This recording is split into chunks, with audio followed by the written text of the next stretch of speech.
You don't want to sit there. You don't want to sit there.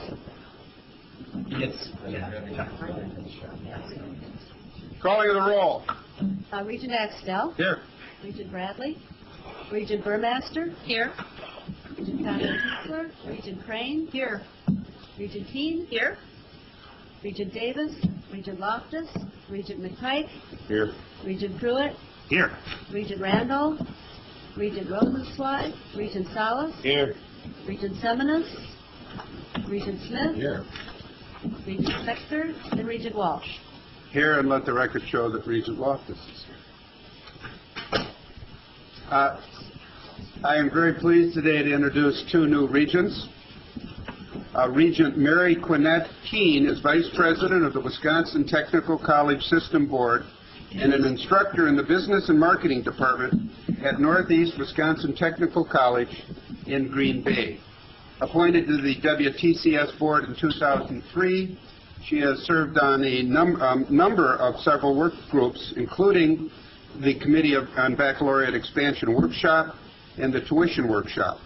She will serve as the WTCS Board Representative to this board, succeeding Brent Smith, who has been appointed by Governor Doyle to succeed Greg Gratz. Welcome, Regent Keene. Thank you.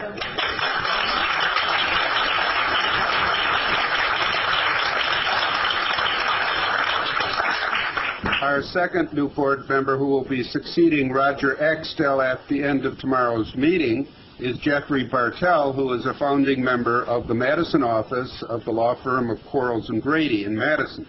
He was formerly the Wisconsin Commissioner of Securities and served as an Assistant Attorney General.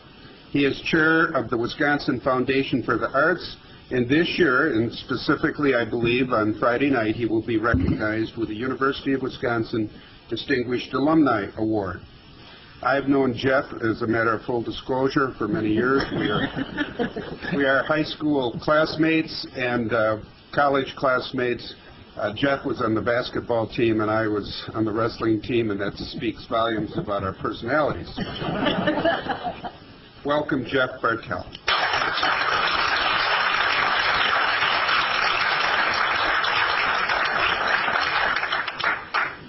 Thomas Shields, a student at UW-Oshkosh, has been appointed to the board to fill a newly created position as the non-traditional student regent. He is not able to be with us today because of exams and because by law he cannot sit until confirmed by the state senate, and he exercised good judgment by suggesting he should study instead. But we do look forward to having him join us in the future.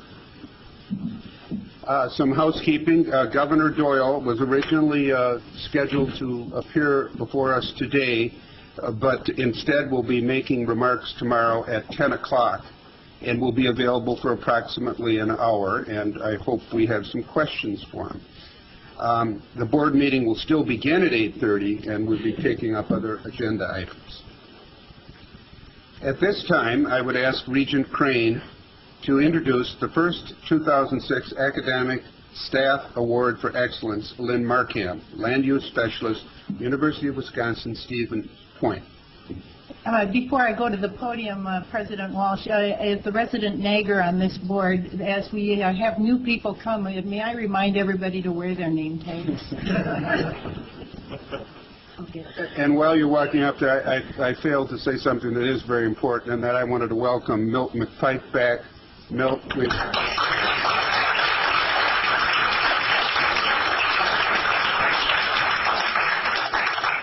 We're delighted that you're back, and we've missed you. I am Judy Crane, and I am standing in this morning, especially in these first words, for Regent Eileen Connolly-Kiesler, who was not able to be with us today, but who did chair the committee and the very fine work, I think, of this committee in selecting our awards recipients. And let me just also say that I think that this very possibly will be one of the most inspiring parts of our meeting of the next 2 days. I have been a regent now for 1 year, and this experience has been absolutely one of the very best that I have had. It is our pleasure today to present awards to the two winners of the 2006 Academic Staff Regents Award for Excellence. With this award, the Regents demonstrate their strong appreciation for the dedicated work, vital services, and outstanding contributions of the UW system's non-instructional academic staff. Each recipient is presented with a $5,000 award designated to support the recipient's professional development or for other activities approved by the recipients that enhance a university program or function. And given what you will hear about these two awardees, I think you can think that the possibilities ahead in that regard are limitless. Before I introduce the first recipient, let me tell you a little more about the award program. Each UW system institution is invited to submit one nomination for the 2006 Awards for Excellence. The nominees are non-instructional academic staff. The selection committee that was chaired by Regent Connolly Kiesler included Regents Danae Davis, Milton McPike, Gerard Randall, Jesus Salas, Brent Smith, and me. The criteria used by our committee included these: excellence of performance, that is, performance that consistently and substantially exceeds in quality the expectations for this position, has set superior standards of excellence, and has resulted in important and significant contribution to his or her department and institution. Personal interaction, that is, performance that consistently and substantially demonstrates ability and willingness to work positively and effectively with others, and you'll surely hear about that. Initiative and creativity, performance that consistently and substantially demonstrates an innovative approach to the job. And outstanding achievement, performance that consistently and substantially has resulted in important and significant contributions to the departmental unit and the university, and has resulted in distinction in one's profession, campus-wide, system-wide, statewide, nationally, or internationally. I know that I can speak for all of the regents on our committee in saying that we were absolutely overwhelmed with the accomplishments of all the nominees that were presented to us. These nominees this year are wonderful representatives of the accomplishments of more than 7,600 non-instructional academic staff across our system. And each of the nominees should take great pride in their nomination, and so should their campuses.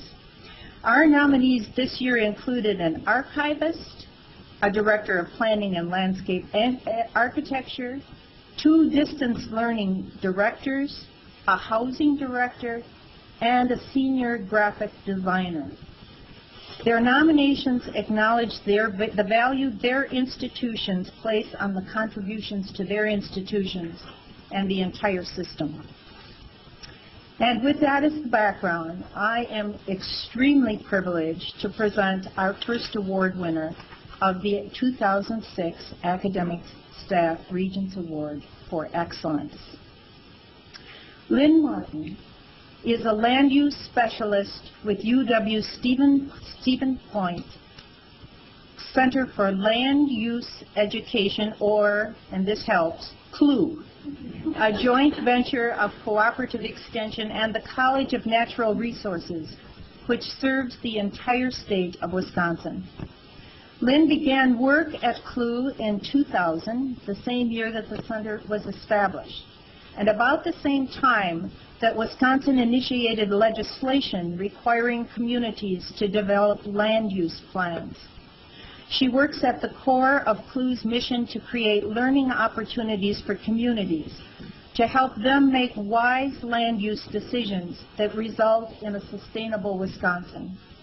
This entails helping individuals and communities obtain the knowledge and confidence to make well-informed decisions that are legally, ethically, ecologically, and economically sound. Nothing more important in our state these days. Lynn's outstanding achievements have been numerous. She was co-author of a publication that helps communities manage existing developments that don't conform to zoning standards.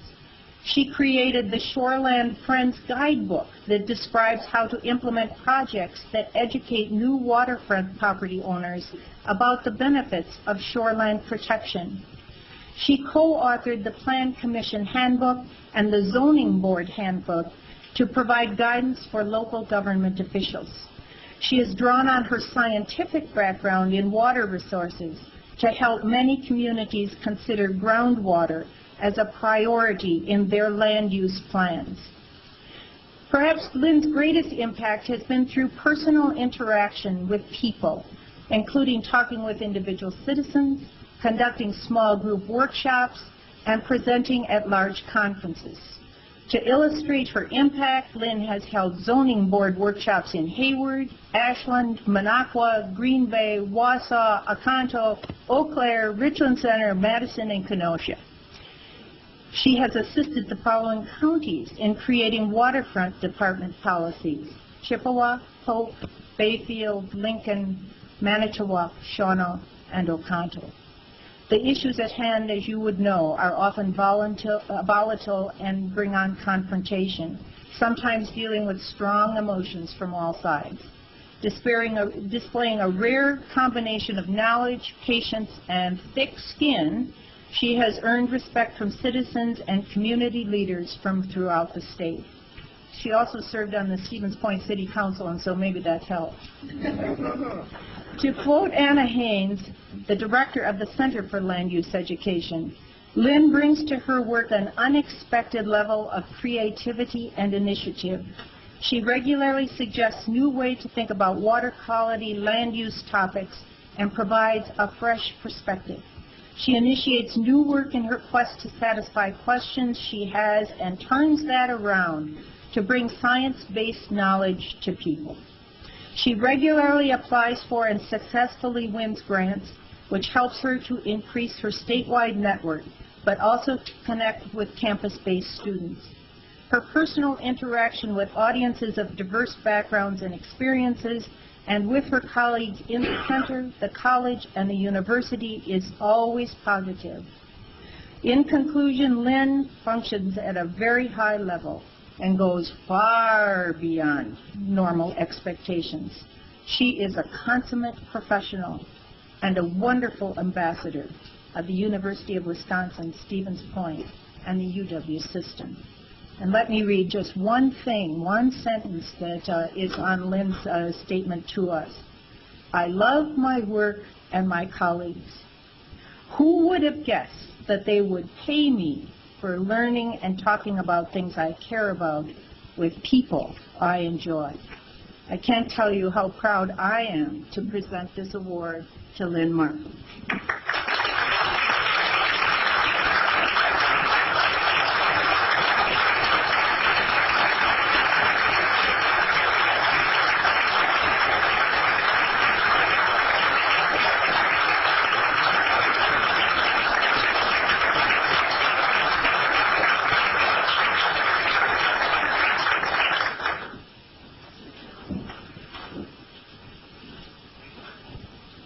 I'll look at that later, but I don't have enough hands right now. Good morning, and thank you very much. I just have to calm my nerves, which are usually pretty good. I'm very honored to receive this award, and I thank my colleagues at the Center for Land Use Education, others in UW Extension, and at UW Stevens Point, as well as the local government staff, officials, and volunteers that I'm privileged to work with. I also thank my family for their invaluable support and encouragement.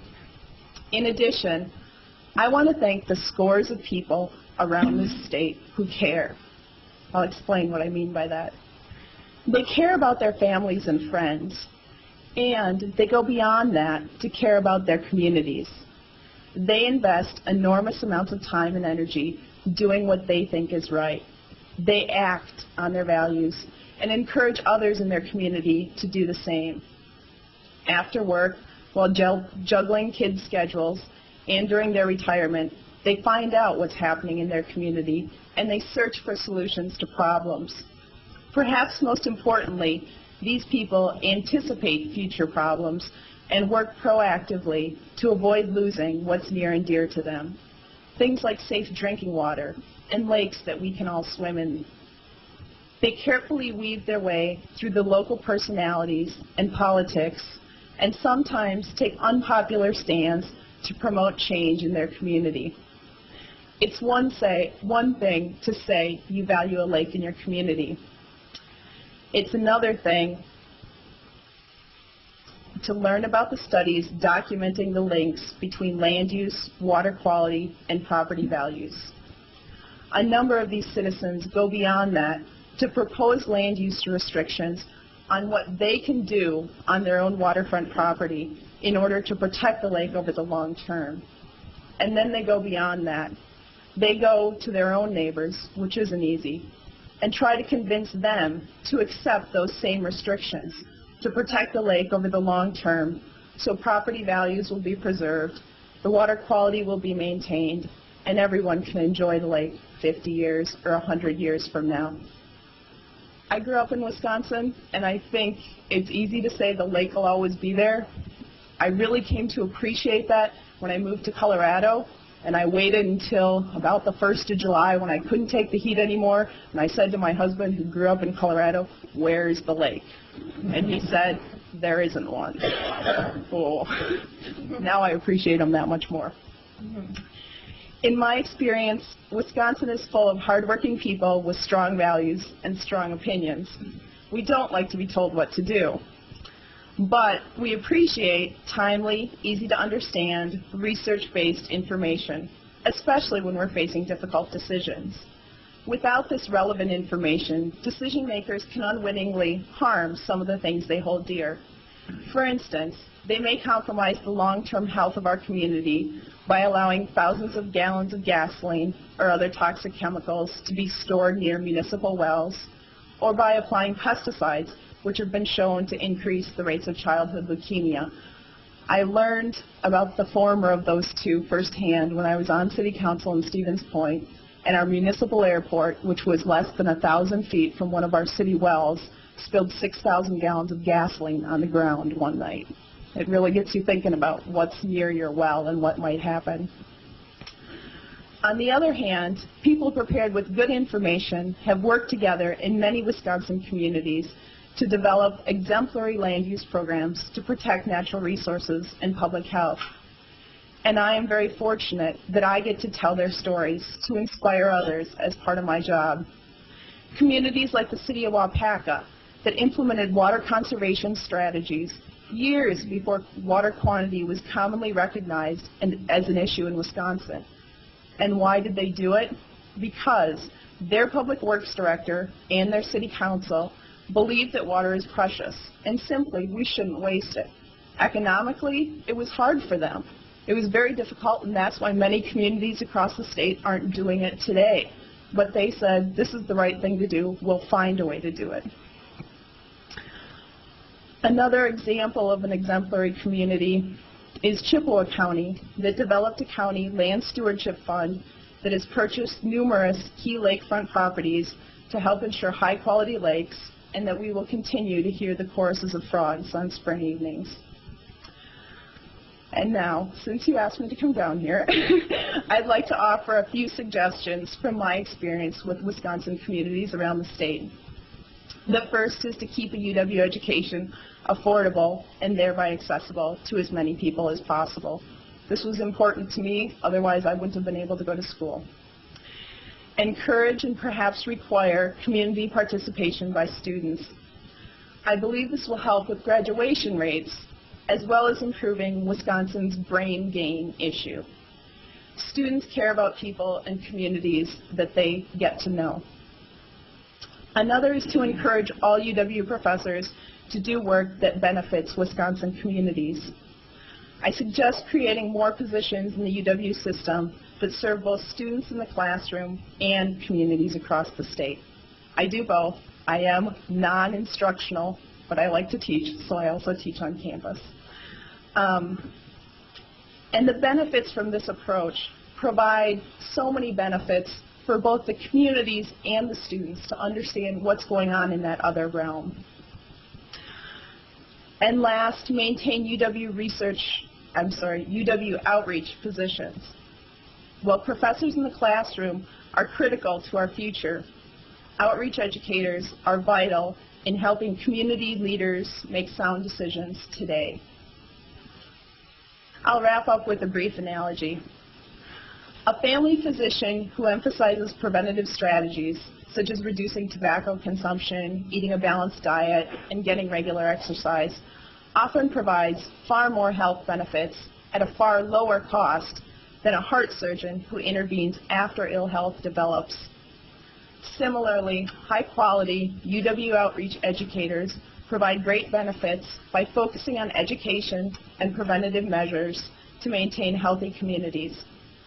I hope that you'll agree that an ounce of prevention is worth a pound of cure. Thank you for this award, and thank you for the opportunity to provide these remarks.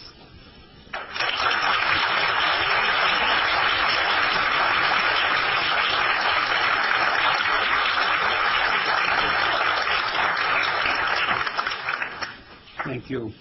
Regent Salas will introduce the second 2006 Academic Staff Award for Excellence, Patty C., Senior Student Service Coordinator, University of Wisconsin, Eau Claire. Thank you, Regents President. Good morning. See if I can make it through my remarks with a slight sore throat. Pardon them. The second award winner of the 2006 Academic Staff Regents Award for Excellence is Patty C. from UW Eau Claire. And again, this demonstrates the extraordinary role that these versatile and multi-talented employees play in our campuses. Patty's performance as an administrative and professional academic staff member met or exceeded all of the criteria that we had established for this award. Most important was the fact that she also teaches, just like Lynn, she also teaches numerous courses on campus. Her diverse scholarly activity includes the publishing of academic essays about best classroom practices, nonfiction, as well as short stories. Patty C. is consistently one of the most published authors on campus, and this includes a recent poetry collection. Since 1994, Patty C. has served in the Academic Skills Center, where she evaluates students' tutorial needs, trains and supervises tutors, and instructs students. She daily collaborates with academic staff from a wide variety of student services and academic staff, faculty, and deans to foster the academic success of the students she serves. Her responsibilities include the development and management of content-based tutorial programs for students with disabilities, multicultural students, and first-generation low-income students.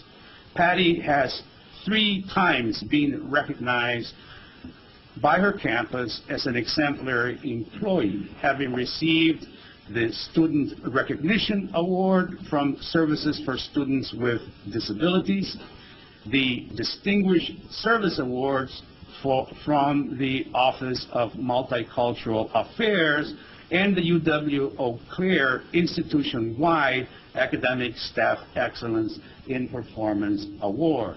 Patty's versatility as a teacher, speaker, and activist is well recognized on a local, state, and national level.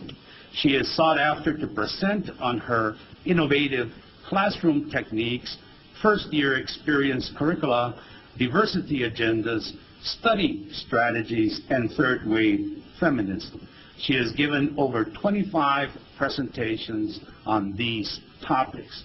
As a teacher, Patty has taught developmental courses as well as a variety of courses in the Women's Studies program.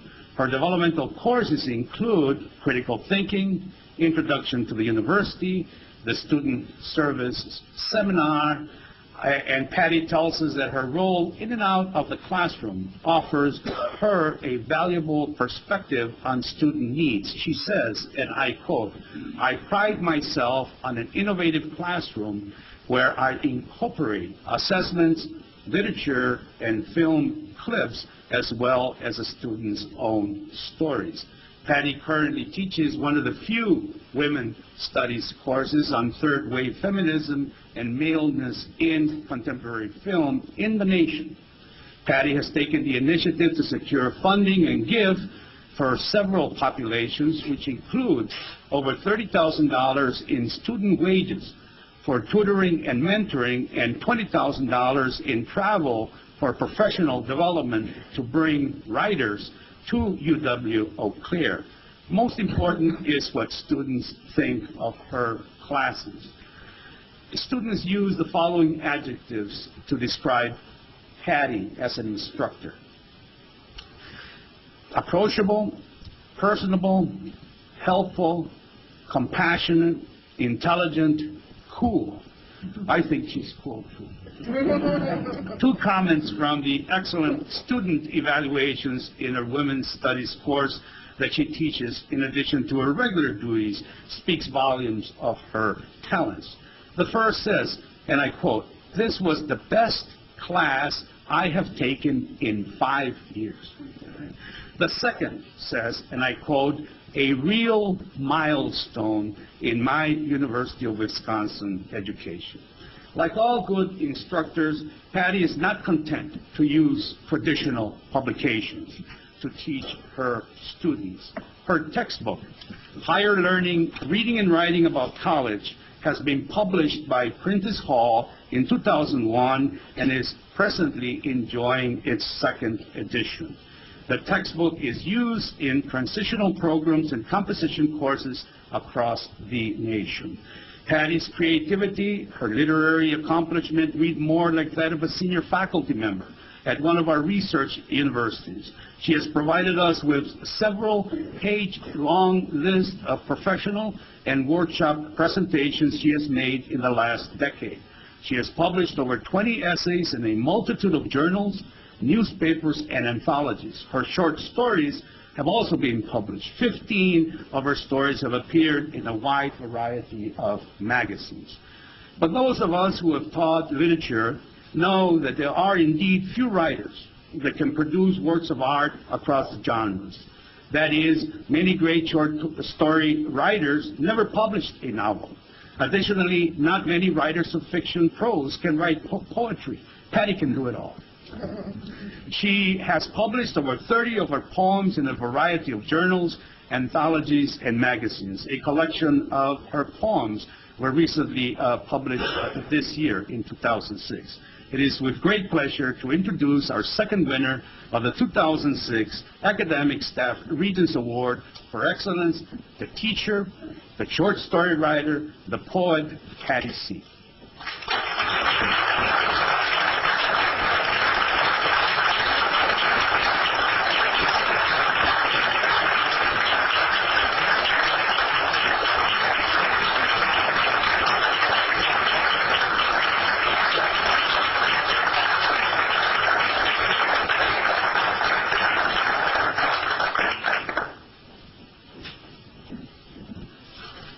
Thank you for that introduction. It's overwhelming. Chancellor Larson called me to tell me I'd won this award and asked me to keep it quiet till I received the official letter from the Regents, and I agreed. But then about 10 days went by, and I started to think that maybe the Chancellor had pulled a pretty good practical joke on me. I did. Apparently, I'm here. I got the letter. I still can't believe it, and I'm very humbled by this award. There are lots of folks to thank, of course. The Regents for sponsoring this award and for selecting me from a pool of many outstanding academic staff, Chancellor Larson for nominating me, and Jan Morris, who gave me guidance throughout the process, Mindy Merrifield and Rick Mickelson in Publications, who packaged me very well, my boss, Andrea Gapko, who's been a staunch supporter of academic staff and grievance rights for over 30 years, friends and colleagues who wrote letters of support for me, Kimberly Barrett, Judy Blackstone, Wilma Clark, and Susan Terrell. I also want to thank the people I work with each day, Art Lyons, who mentored me when I was a graduate student and beyond, office mates Linda Spaeth and Patricia Stofers, who make Old Library a good place to be, our program assistant Kim Valchek, who makes our daily lives go more smoothly. And thank you to Bruce Taylor for shooting me straight, cheering me on. I'm one of the lucky few in the world who does what she loves and gets paid for it. Like the commercial says, that's priceless. My life wasn't always so content. When I started college at UW-Eau Claire 20 years ago, I often felt like an imposter, a commuter who lived with her parents, a local girl who always felt on the outside of college life. I didn't know as a freshman that there were many ways to experience college, and mine was just one of them. I didn't know that there were other students in my classes who weren't having the traditional college experience. I was embarrassed that my parents didn't pay for me to go to college away from home. They gave me a place to live, a car with insurance, every meal, everything that allowed me to commute the 20 minutes to school. At 18, I didn't realize that putting myself through college, managing work and books, might be an experience in self-reliance. As the youngest of 8 children, most of whom had gone to the university closest to home, I accepted that commuting was just what my family did. Like other teenagers, I thought my family was abnormal. My father was a railroad man who worked his way up from switchman to yardmaster over 40 years. My mother's career was children and rosary beads. I didn't consider the humble beginnings of my peers, didn't know then that half of the university population was made up of first-generation college students like me. My first year of college evolved around my courses and working as a supermarket cashier and a nightclub waitress. I didn't give much thought to changing my situation or even, in retrospect, outwardly disliking it. It was just what I did.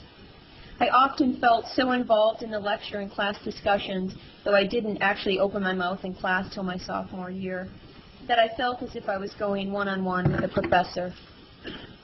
My life as a student was a balancing act between my old life as a townie and my new life as a college girl.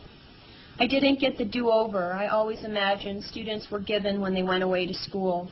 I didn't get to reinvent myself, no longer a jock or a class clown. I was just invisible. Looking back, I know that becoming nobody was the seed of my reinvention of myself. Time and distance helped me recognize that without my experience, I wouldn't be standing here now. But then, I was merely an outsider in both worlds. I wouldn't have continued in school, would have quit to work in the plastics factory, the allure of a 401k, if not for my passion for knowledge and desire to be somebody. I didn't know at 18 who that somebody might be, but I had an inclination I'd find it in books. I started out as a journalism major because it was easy to explain to my parents. My siblings chose working professions, nursing, dietetics, accounting. I was the only freak hooked on knowledge for learning's sake, not a job. I never tried to explain to my family what a liberal arts degree meant. I couldn't explain that I was a writer in training, taking in the world and its details until I was ready to write it. It's just something I knew. That meant as a freshman I discovered Walt Whitman and E.E. Cummings and Kate Chopin and still talked like a townie, a walking Ole and Lena joke. Other audiences wouldn't think that's true. I could diagram a sentence and write a persuasive paper to save my soul, but I was still an interloper at the university. All of these experiences prepared me for interacting with students on the fringe, students with disabilities, first-generation and low-income students, multicultural students, the wounded and the invisible and the overwhelmed, essentially anyone who ever felt like an outsider like me. Now each semester I get a do-over. Each fall I sharpen my pencils, arrange my clean folders, and buy a new pair of school shoes. I walk among the young men with their fresh haircuts and new cologne, the young women with their new skirts and book bags. I know I was born to work at a university. Where else could eccentrics and intellectuals, ex-hippies, Oxford scholars, and local students find a common haven? UW-Eau Claire is a place where the children of state representatives and sanitation workers, neurosurgeons, and domestic staff have an equal chance for liberal education with practical applications. Walking across the campus mall to my office each morning, I'm thankful to be an integral part of something I glimpsed as a student, this community of thinkers that makes our corner of the world a better place. Thank you.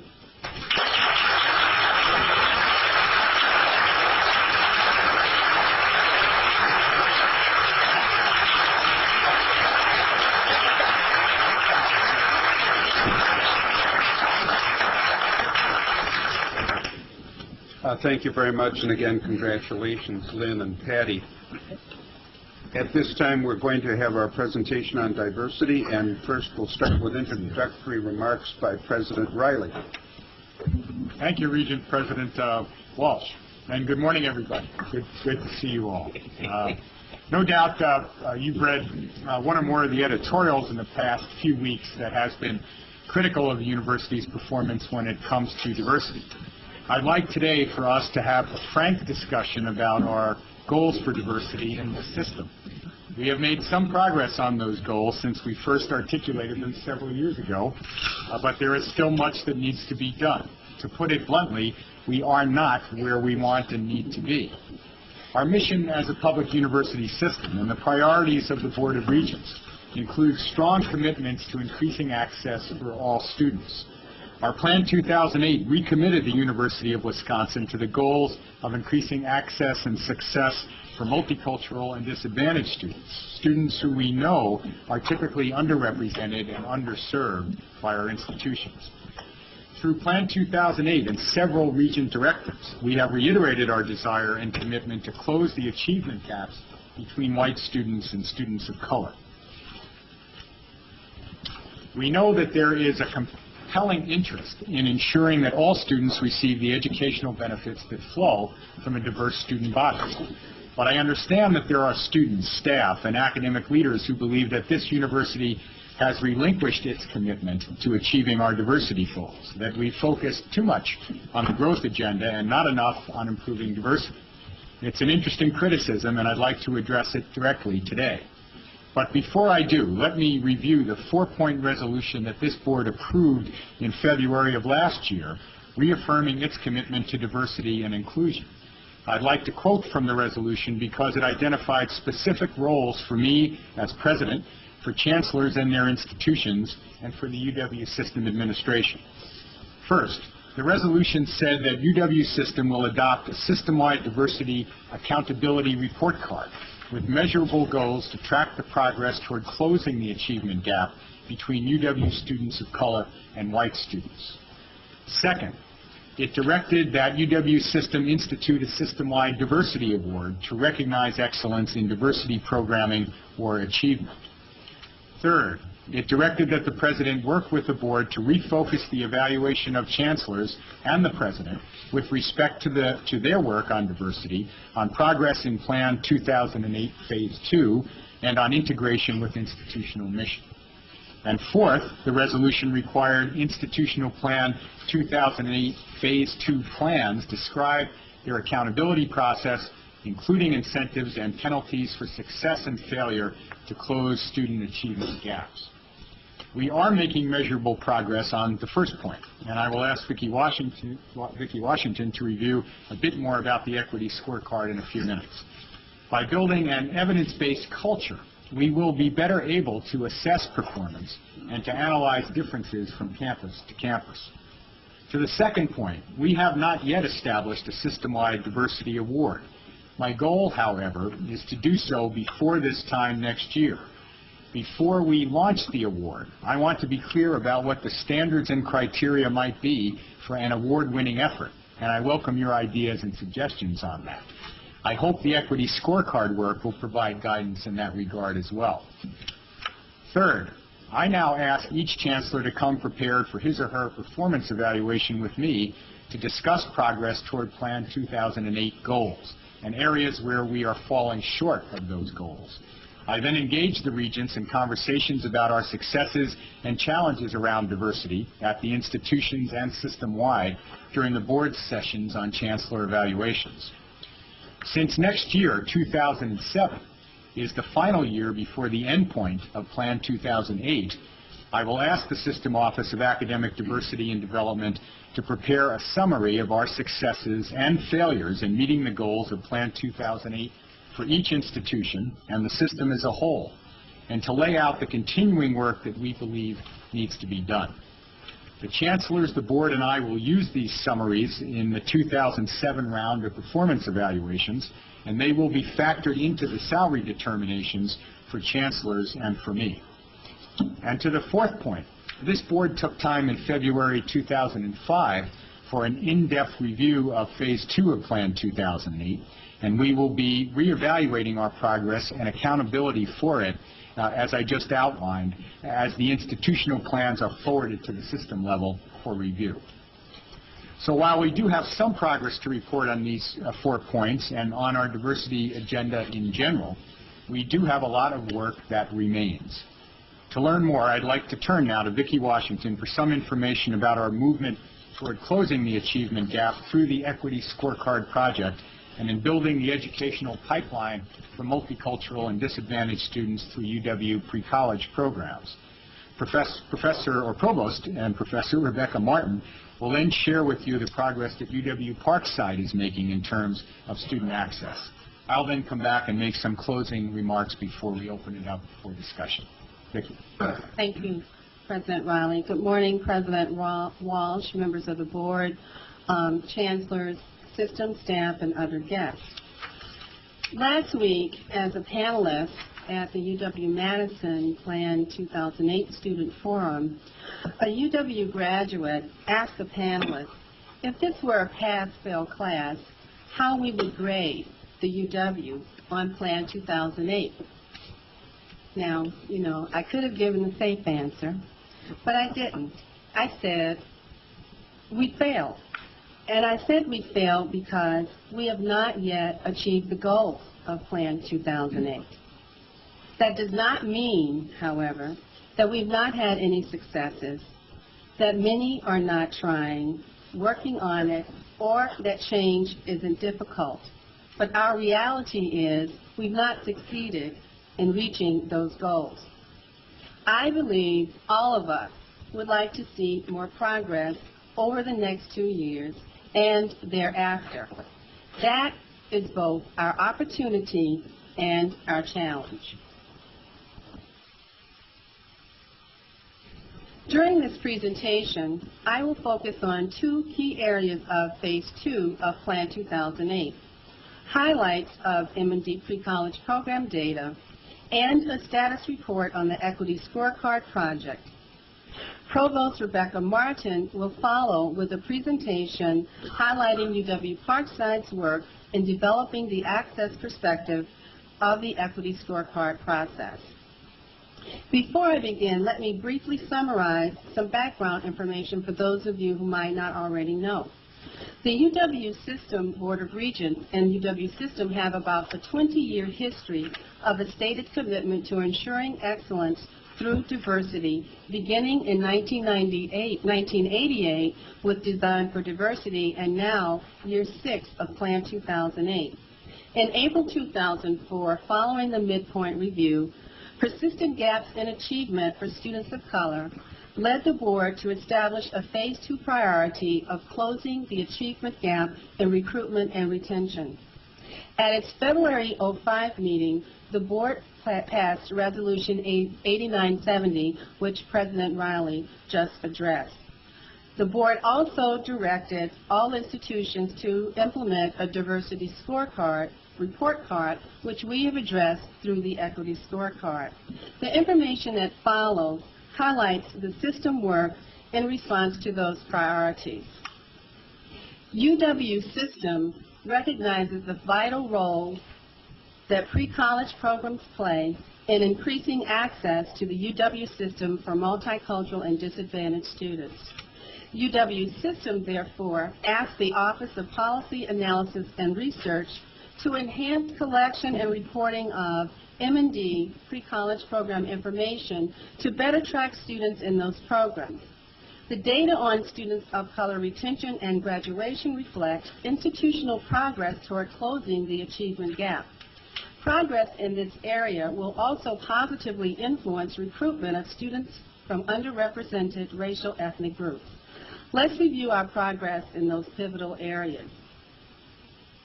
National and statewide data show that pre-college programs play a critical role in providing multicultural and disadvantaged students access to higher education. Generally, in the UW system, M&D pre-college programs serve several purposes. One, to cultivate and increase college-going aspirations by increasing awareness that college is possible and exposure to campus environments. Another, to support academic preparation, achievement, and social development during elementary and high school years, and to increase the student's potential for college eligibility. And last, to increase college access and enrollment. I didn't plan this color scheme. I should mention. Just coming that way. I look at these slides and I thought, okay. M&D pre-college enrollment of students of color has increased steadily, with the largest increase occurring from 2002-03 to 2003-04. Those increases are believed to result from implementation of the common registration form, a more uniform data collection method, as well as actual increases in the number of M&D pre-college participants. In 2004-05, UW institutions reported an enrollment of 17,073 multicultural and disadvantaged students in M&D pre-college programs. Of that number, 14,023, or 82%, were students of color. During these times, students of color have consistently comprised 80% or more of the participants. During the past 3 years, from 2002-03 through 2004-05, the combined male-female percentages of the targeted racial ethnic groups in M&D pre-college programs are 50% African American, 19% Hispanic Latino, 5% Southeast Asian, and 3% American Indian. Using data in this format, disaggregated by racial ethnic groups, is consistent with the equity scorecard process. This display makes clear where the gaps are across groups. This chart illustrates the potential areas of growth along the pre-college pipeline. I like to talk about them as untapped resources and opportunities for the future of the UW system. UW system service rates of M&D pre-college students are measured calculating the percentage of Wisconsin public school students of color that participate in UW M&D programs. Over the past 3 years, the UW M&D pre-college service rate has increased 2.4 percentage points from 5.1% in 2002-03 to 7.5% in 2004-05. Over the same 3-year period, students of color increased from 21% to 22% of Wisconsin public school enrollment. Even though 82% of M&D pre-college participants are students of color, UW institutions are serving only 7.5% of students of color in Wisconsin public schools. With only small increases in funding for pre-college, UW institutions have not been able to keep pace with the rate of increase in multicultural and disadvantaged students in public schools. Although reporting of M&D pre-college participation data has improved, we are still unable to determine the precise number of pre-college participants that enroll in college because we do not have Social Security numbers for some participants.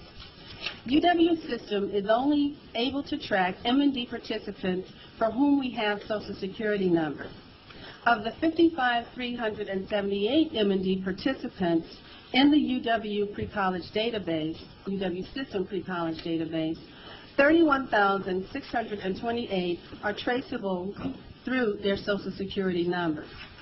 Of the 31,628 M&D pre-college students, we estimate that 21,072 have graduated from high school. 9,268 of those, or 44%, took the ACT test, indicating an intent to go to college. 5,120, or 24%, of estimated high school graduates have enrolled in a UW institution since 1993-94. Having a Social Security number in the database for each participant would enable UW's system to better measure the application, admission, and enrollment rate of individuals with the experience of participating in UW system M&D pre-college programs.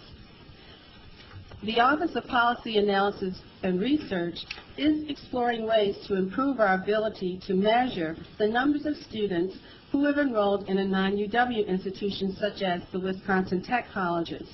We expect continued improvement in collection and reporting of participant information to increase our ability to measure success for M&D students and participants. I'd like to shift our attention now to new freshmen who are students of color.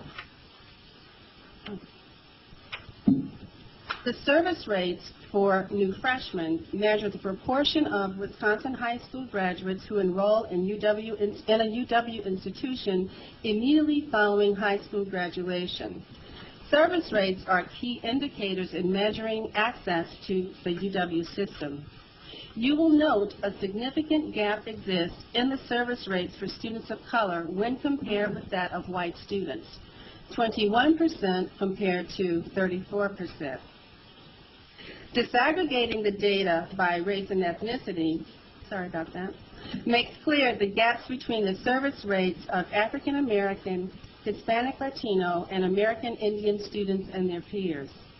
In 2004, service rates for these students were 15%, 20%, and 18% respectively, as compared with 34% for white students and 35% service rates for Asian students. UW system does not have disaggregated data for Asian students so that we could see the experience of Southeast Asian students, which might very well be different from the total Asian population in the schools. In the Equity Scorecard project, campus evidence teams will analyze service rates for their campuses through the access perspective, which I will address shortly. As you know, retention and graduation rates are key indicators for measuring progress toward closing the achievement gap for students of color. The UW system examines retention rates for undergraduate new freshmen to measure their first to second year persistent rates. Here, the news is mixed. During the period of 1998 through 2004, retention rates increased by 2 percentage points overall. On this slide, you will note that between 2002 and 2004, the retention rate for African American students increased by 2.1 percentage points to 70%. During the same period, the retention rate for Hispanic Latino students decreased to 74%. The rates for American Indian and Southeast Asian students also decreased to 65% and 75% respectively. Note that the retention rate increased only for African American students, a fact that was masked by the overall rate for students of color of 2%, the overall increase in the rate of students of 2%. Campuses in the equity scorecard will likely discover the underlying reason for those gaps where they exist and in the retention rates among specific racial ethnic students.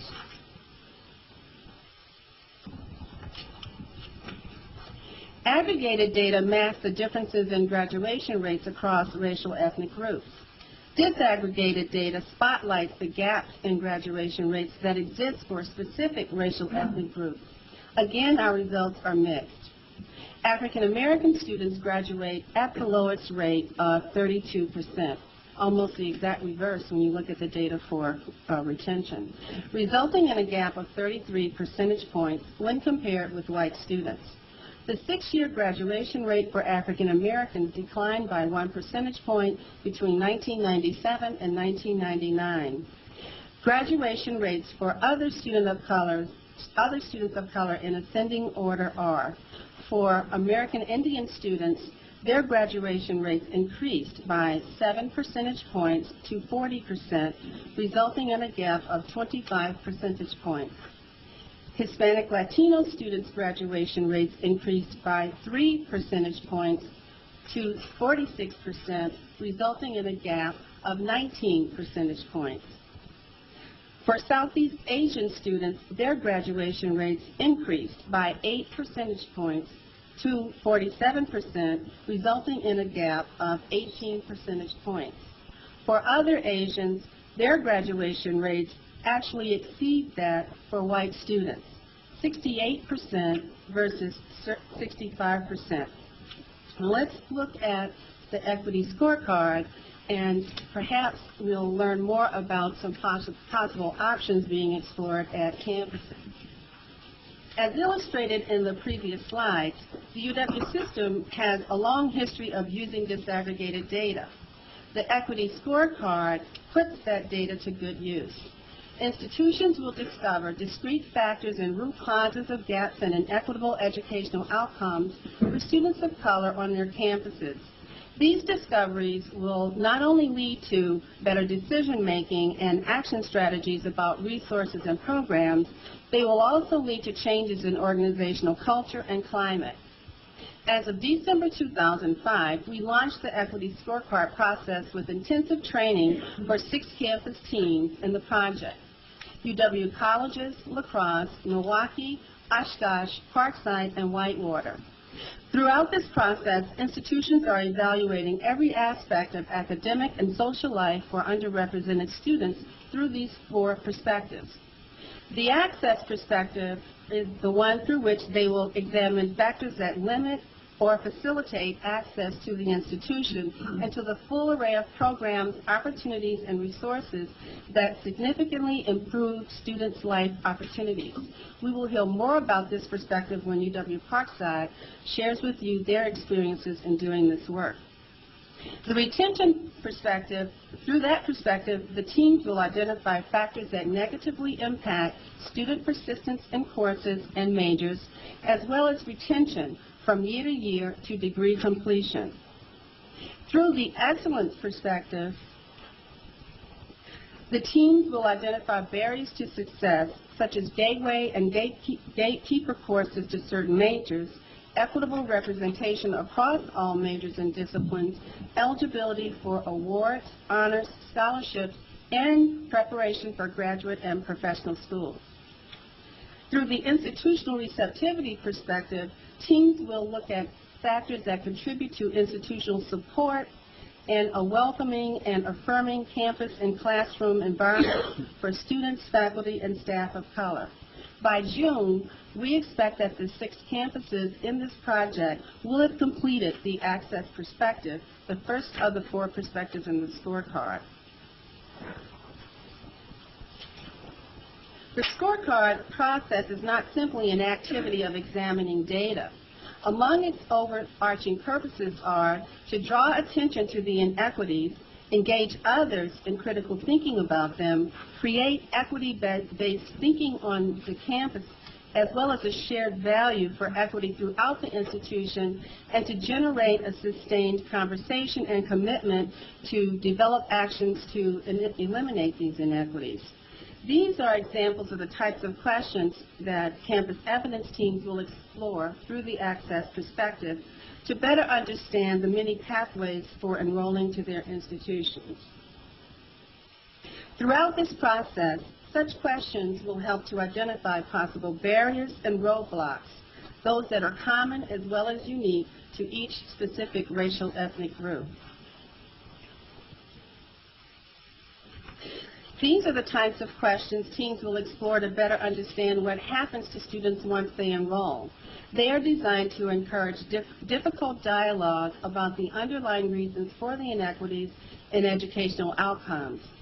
These questions enable teams to discern whether various racial ethnic groups have equitable access to the full array of resources and opportunities within the institution.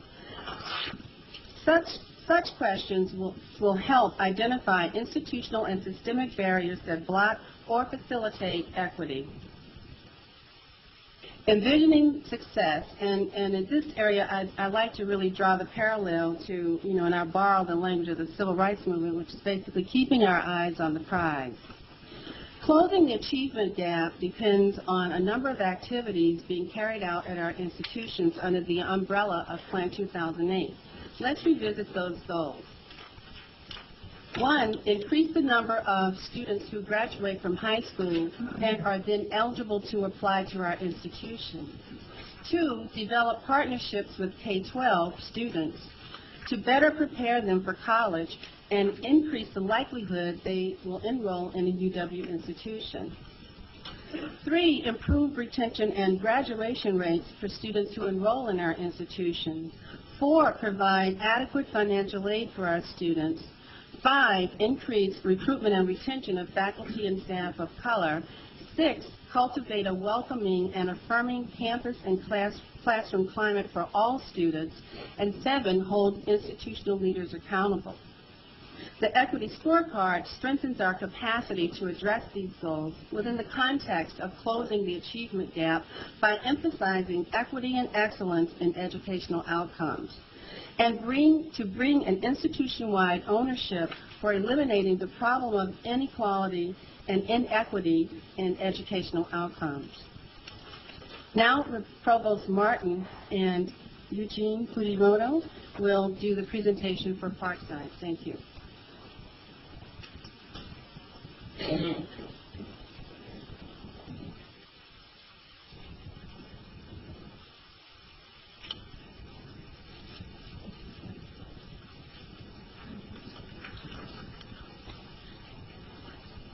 Thank you.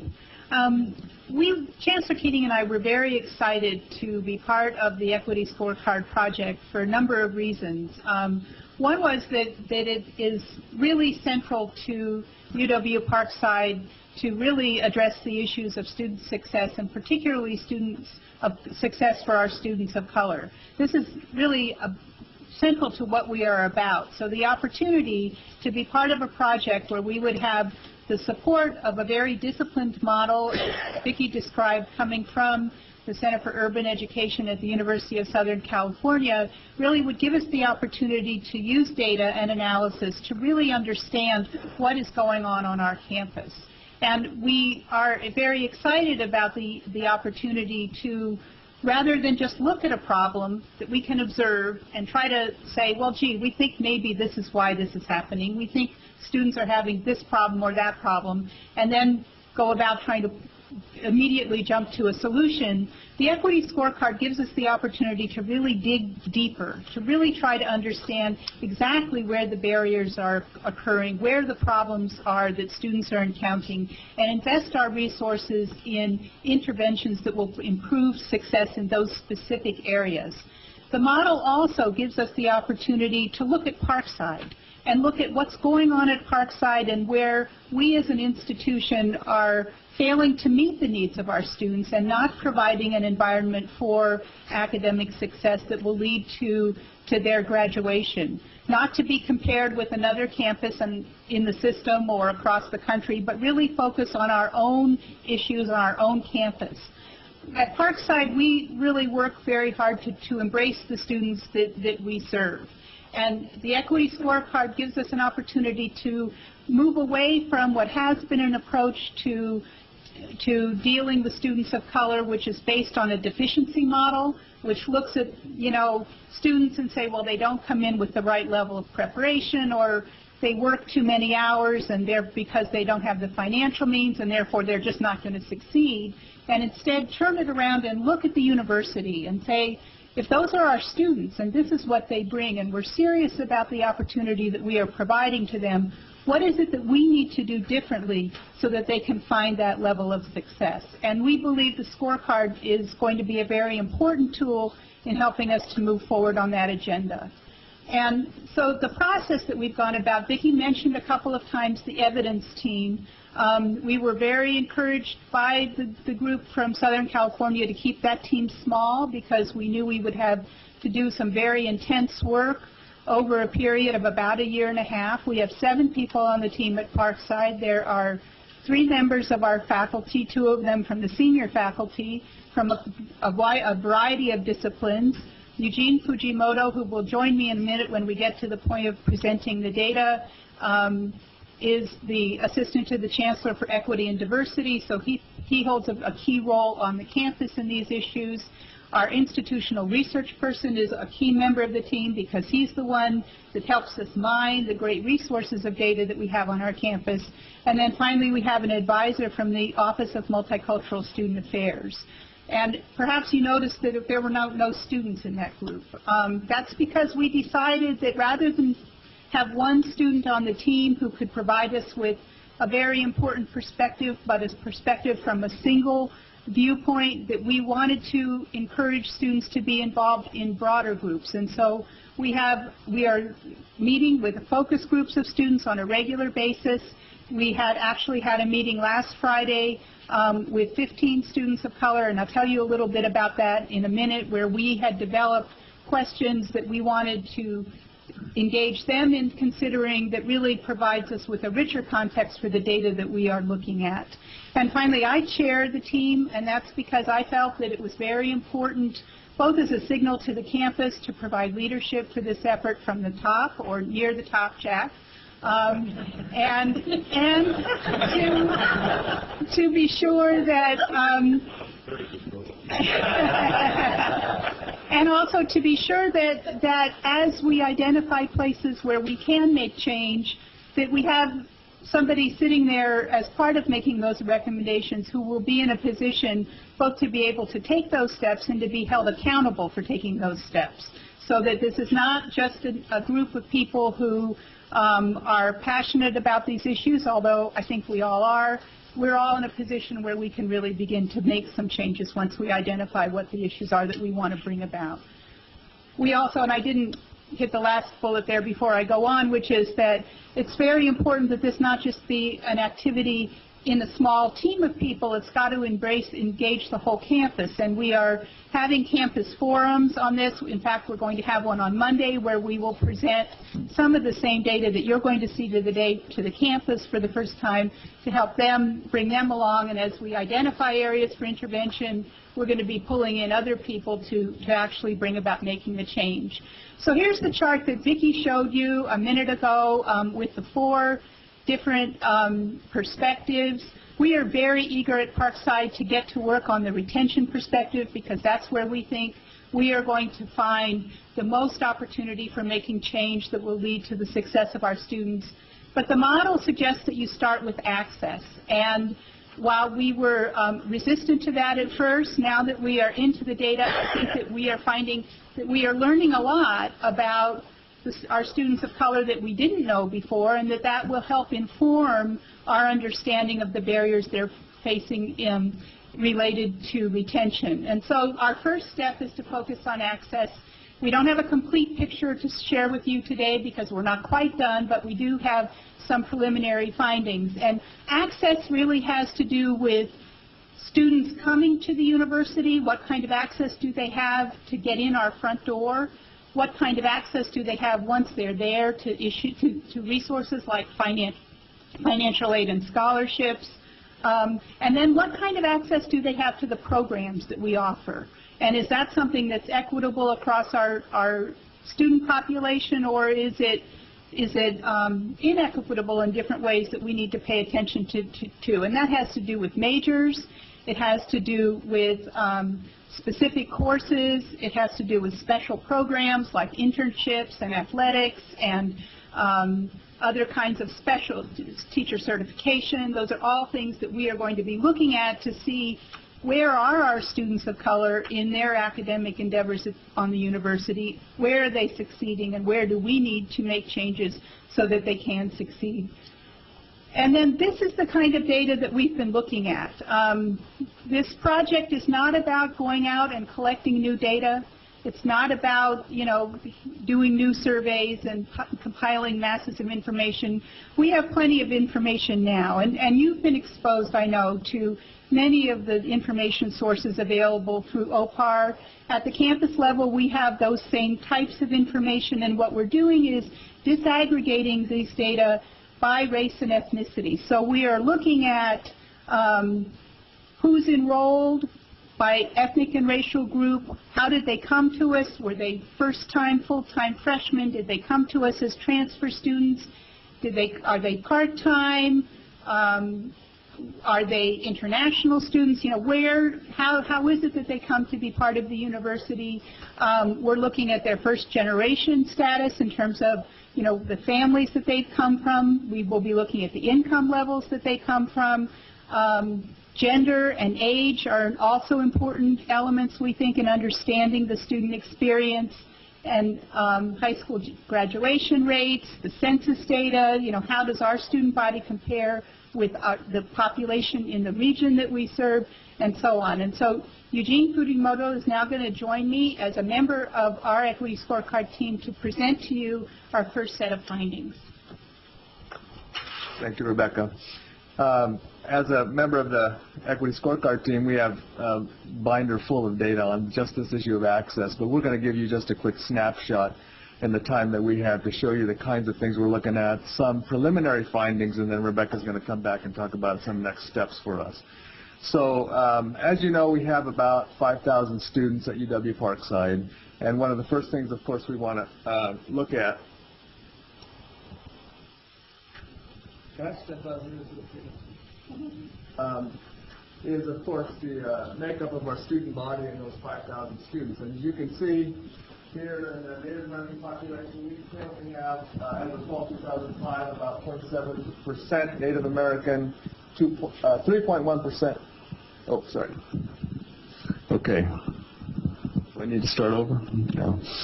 0.7% Native American, 3.1% Asian American, 6.3% Hispanic Latinos, 9.9% African American, and about 1.2% international, about 78% white.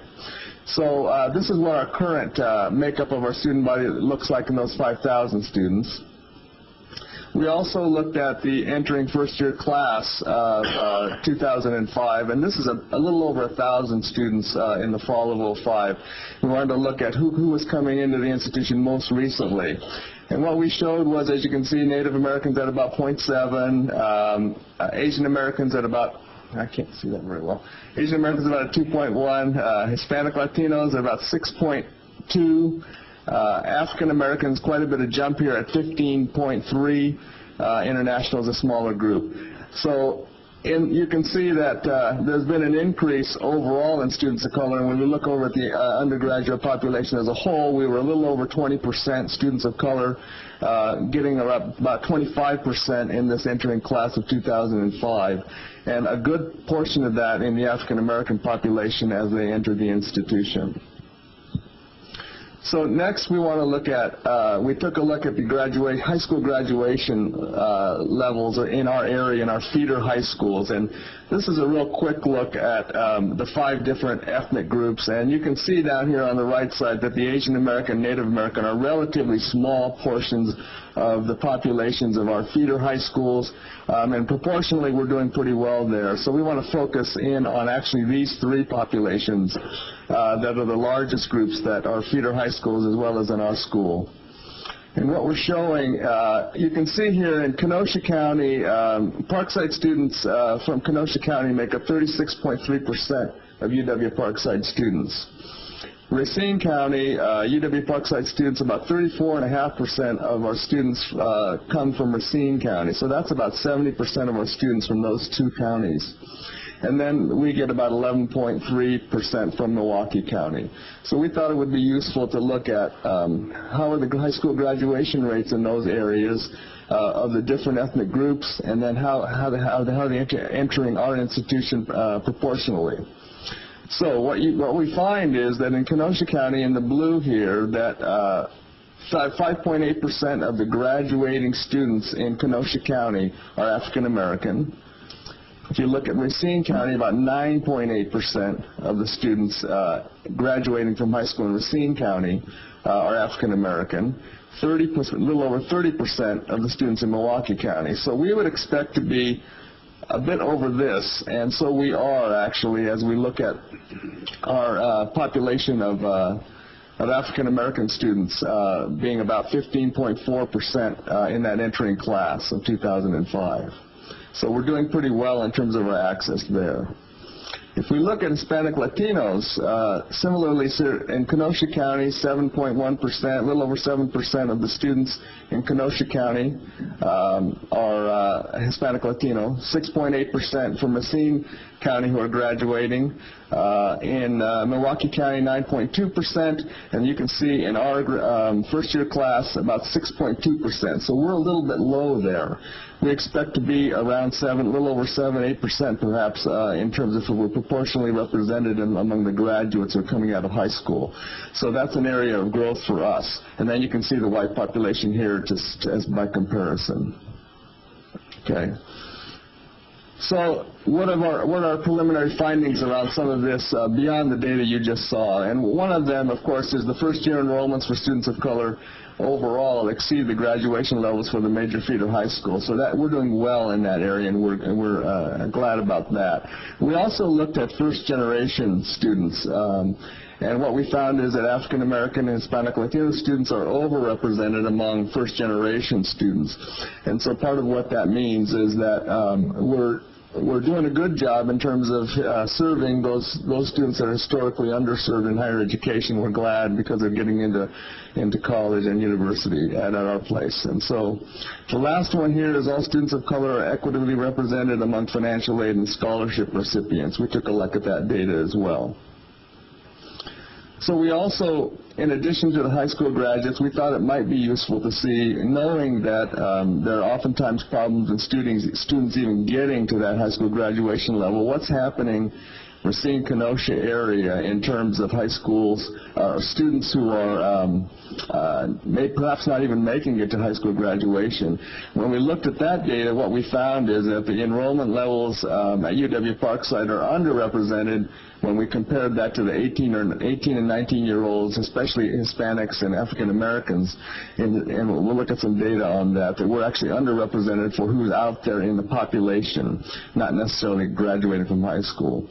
We also found, let's see that back, the barriers exist actually, and we think that that's the case. So, and we based that on this data. So this is the 2000 census data. And part of what we found and again, this is 6-year-old data, so we think that these populations are even a little bit higher percentage-wise than they are. In Racine and Kenosha counties, what we're showing in 18 and 19-year-olds is 0.6% Native American, 0.9% Asian American, over 13% Hispanic Latinos in 18 and 19-year-olds in Racine and Kenosha, almost 8% African American, and about a little over 73% white. So what that tells us is we're doing a fairly decent job, I think, in terms of African Americans, but Hispanic Latino, we are pretty severely underrepresented there, and that indeed they're falling out of at the high school graduation. They're not making it through high school graduation, a significant percentage of those folks. So it's something for us to look a little bit deeper on.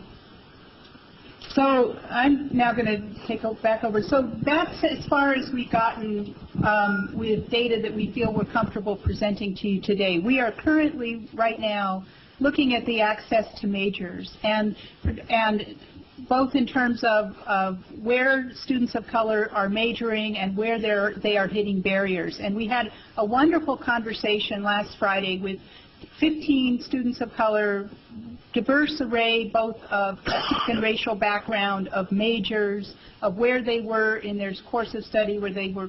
We had a first-year student, we had some graduating seniors, and while we could see some of our preliminary look at the data showed us that, as might not surprise you, we don't have as high a proportion of students of color majoring in the sciences and in mathematics as we might expect, given what our student body looks like. We have more students of color in other majors such as criminal justice and sociology. So we had a lot of questions to try to get to the human side of this. You can look at the numbers and you can begin to see some patterns, but we felt that we really needed the student voice to understand what was going on. And we ended up with a group of students who were very frank in discussing these issues with us about coming in and starting one place and being told you're never going to make it, you know, your grades aren't good enough to get into the nursing program or to go to medical school, you probably would be better off majoring over here, and in some cases, students felt that was helpful guidance. In other cases, they felt this kind of took them off track from where they wanted to be. We heard about mathematics, and particularly our Math 111 course, which some of the students had told us that some students call Math 666 because it's such a negative experience. Students are taking these courses 2 and 3 times to try to get through them so that they can move into the major of their choice.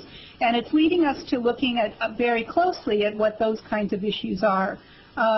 We're also looking at placement and success in academic skills courses and access to special programs, and we don't have a lot to share with you there. But we have begun to formulate questions from the data that we've presented and a little bit more that we're looking at now to give you a sense of, okay, so now here are questions, and these are questions we're going to be posing to the campus and inviting people to begin to work with us in identifying ways to address these questions. And some of these Eugene already pointed to. Why are our enrollment rates for Hispanic, Latino, and Latina students below the graduation levels in our major feeder high schools? Now, we seem to be, as he pointed out, pretty successful in having African American students move from our high schools to Parkside in a reasonable rate. We know they're going other places as well, but we feel pretty good about that representation. We're not doing as well with Hispanic and Latina students. We know that they have the same kind of mobility issues, first-generation families, resource issues. They're working. They can't always move. Why are they not? Are they not going to into higher education at all? Is it an admissions issue for us? Those are questions that we would really like to pursue. Are there steps that we can take to increase the enrollment of African American males? Now, this is an area where we know we have, if you just look at the male-female ratio for African American students at Parkside, we have many more women than we do men. If you look at the ratios at the high school level, that's true for high school graduates as well. So that's not an issue where we just need to do a better job of recruitment. We really need to take a step back and try to look earlier in the pipeline at the pre-college level and the kinds of programs Vicki was talking to really try to go after those African American males, keep them on the academic track, keep them moving forward so that they end up at Parkside instead of in one of our correctional institutions. Why are there no Southeast Asian students in our 2005 entering class? Now that was something that was a glaring omission to us. Where are they? Well, part of the answer we're beginning to see is they're not in southeast Wisconsin, so in the same numbers that they're in the Appleton, Green Bay area, so that explains part of it, but it doesn't explain all of it, and we do think that there are students there that we are missing, that we need to go after. Why are our part-time students less diverse than our full-time students? When we look at our part-time student population, they're much more white. And we wonder what that means, and if there are barriers for part-time students that we're not completely understanding. Our white part-time students are also quite a bit older on average than our part-time students of color, and so we're wondering if there's an opportunity among the people of color populations in our region for re-entering adult students that we're not taking advantage of and drawing to the campus in the way that we need to. And then we really want to look more at the potential for more transfer opportunities from the UW colleges and the Wisconsin technical colleges outside of our region, not Gateway, because we have a good track of students coming in from Gateway. But if in fact we can make the University of Wisconsin-Parkside a destination for success for students of color, we think that we could provide that to a broader population in the state than just in our region. The last part of the equity scorecard model calls for each one of those 4 perspectives that Vicki presented earlier, for us to identify what are called indicators that we're going to look at, that we're going to track and say, here are the things that we want to measure, here are some target areas we want to be sure to improve. And as I said, we're not done with the access perspective yet, but our first look at this suggests at least these 2. One would be to increase enrollment for Hispanic, Latino, and Latina students. That would be both a short-term goal that would require strategies in admissions and a longer-term goal through our pre-college program. And a second would be to increase enrollment for African American males through long-term strategies for pre-college. Our next steps at this point are to finish up the access perspective and formalize our report to the campus, to the chancellor, probably in June, and then to turn our attention to retention, which is what we've been most excited about from the beginning. And I was really pleased to have the team say to me, well, you know, we all have more time in the summer. What if we really step this up? We want to meet every week. We really want to make sure we get as much as we can done on retention, so when the campus comes back, when people come back to the campus in the fall, we have something to say about the part of this whole project where we think we're going to be able to get the most mileage. So those are the next steps that we'll be taking. Thank you. Well, thank you, Rebecca, and thank you, Vicki. I hope that gives you some sense of how the scorecard is letting us drill down deeper than we've typically gone in the past, and I think we'll be able to find some answers there that we don't have now. Before I move to questions, I'd like to address just briefly the relationship between the growth agenda and the diversity agenda, our work to ensure inclusion, equity, and excellence for everyone in the university. This board's been involved, yes, for several months in developing a growth agenda for Wisconsin. It's an important agenda, and I'm very pleased that it's gotten an enthusiastic reception by this board. And I've been quite impressed, as I think many of you have, by the plans we're beginning to see come forward from the institutions as part of that growth agenda, and we'll hear a lot more about that after lunch. For those of you who are joining us for the first time today, the growth agenda can really be divided into two goals. First, over the next several years, we will increase the number of Wisconsin residents who have four-year degrees and the knowledge economy jobs that employ them. Second, we must grow our financial capacity in the university to support more student enrollments. These goals have lots of different dimensions, but at the 30,000-foot level, I think it's clear that they're the right goals for Wisconsin, and it's right for the UW system to lead this growth. I don't see the growth agenda and our diversity goals as two distinct efforts. Rather, I see our diversity goals in every metric of the growth agenda, in every plan, in every proposal, and every expected outcome. As the populations of this state and this nation change, the educational benefits of diversity will be a part of our growth agenda and our work to expand the number of citizens who have four-year college degrees. If we are to serve all the students of Wisconsin who want a college degree, we must have the state's support to grow our resources. And to serve potential students at every level, regardless of background, our diversity goals must be a part of our partnerships with PK-12 schools and the technical colleges. Internally, I think we have to also incorporate these goals into university fundraising and faculty and staff recruitment and hiring, as well as teaching, learning, and professional development programs. And these goals should inform our student services, student government, student organizations, and other extracurricular activities. I'm pleased today to have heard Vicki Washington's indication that we are making some progress in integrating our diversity goals into our pre-college programs. And we'll do the same for student recruitment and admissions. We're working with our campuses now to broadly define diversity in what would be a holistic admissions process appropriate to each campus. We'll include and acknowledge different personal characteristics and talents, as well as social and cultural differences. In this context, diversity includes age, gender, nationality, religion, physical ability, sexual orientation, race, ethnicity, and socioeconomic status. We expect that this holistic admissions process, which will of course follow the guidelines established several years ago by the U.S. Supreme Court, will enable our campuses to reap the educational benefits of diversity for all students. And I believe it's an example of how we can meet our diversity goals by thinking of diversity not as a separate issue, but rather as part of every facet of this university. Our growth agenda calls for the university to open our doors to talented students regardless of background. It means students of color, and it means white students. It means men and women. It means students who identify as lesbian, gay, bisexual, or transgendered, and those who don't. It means students with different physical abilities, and adult students.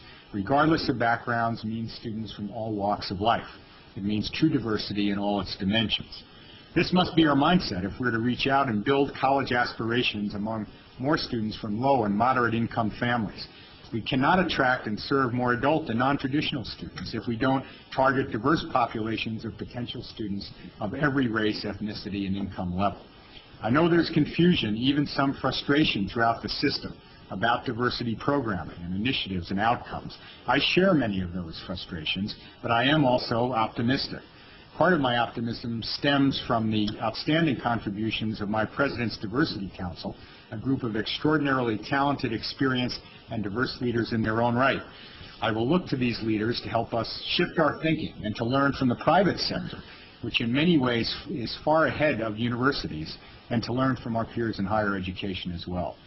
So I'm grateful to Cora Merritt and her staff for their work to organize these efforts, and to Vicki Washington for joining us here at UW System and bringing her expertise and energy to the Office of Academic Diversity and Development. I'll continue to rely on their leadership as we accelerate our efforts to achieve true equity and excellence across the system. And let me also thank, while I'm at it, United Council, elected officials and staff, along with campus student government leaders, for all their hard work and attention to this issue, and they have put a lot to it. If I might, I'd close on a personal note. My wife and I, Kate, are blessed to be the parents of 3 children, including a son and daughter we adopted from Colombia in South America. As their father, I have a deep and personal understanding of why we must improve diversity in Wisconsin. I witnessed firsthand the importance of inclusive climate where students of color can live and learn. I want for all UW students the same things I want for my own children, a place where they can, regardless of background, have the same opportunities to live, learn, and grow, a place where faculty and staff understand them, their educational aspirations, their unique gifts, talents, and perspectives, and can help them along the way, a place where they feel comfortable speaking out, testing their limits, and trumpeting their successes, and a place that can give extra encouragement to those who need it. The UW system must be that place. For all the reasons we as a university, you as a board, and I as the president, and as a parent, have identified, I want the UW system to be a national leader and model for diversity and inclusion. The chancellors and I will continue to work to assure that the value of diversity and inclusion is embedded in our university's educational mission. How to integrate and align those goals and measurements into all aspects of what we do remains our greatest opportunity and challenge. We must provide leadership for realigning operations, policies, climate, and culture to become that national leader. We need to look back as we look forward and learn what we've done right and what's gone wrong. If this is not the case, if we're not concerned enough with equity of opportunity and excellence for everyone in our university, at every level, in every part of our growth, then we'll have failed even before we begin. But I don't believe that will be the case. The launch of the growth agenda, I do believe, gives us a chance to shift our thinking as we move ahead. Indeed, it demands that we recognize diversity at the core of who we are and what we do. So I thank you for listening, and now a number of us will be happy to entertain your questions. Jesus. All right.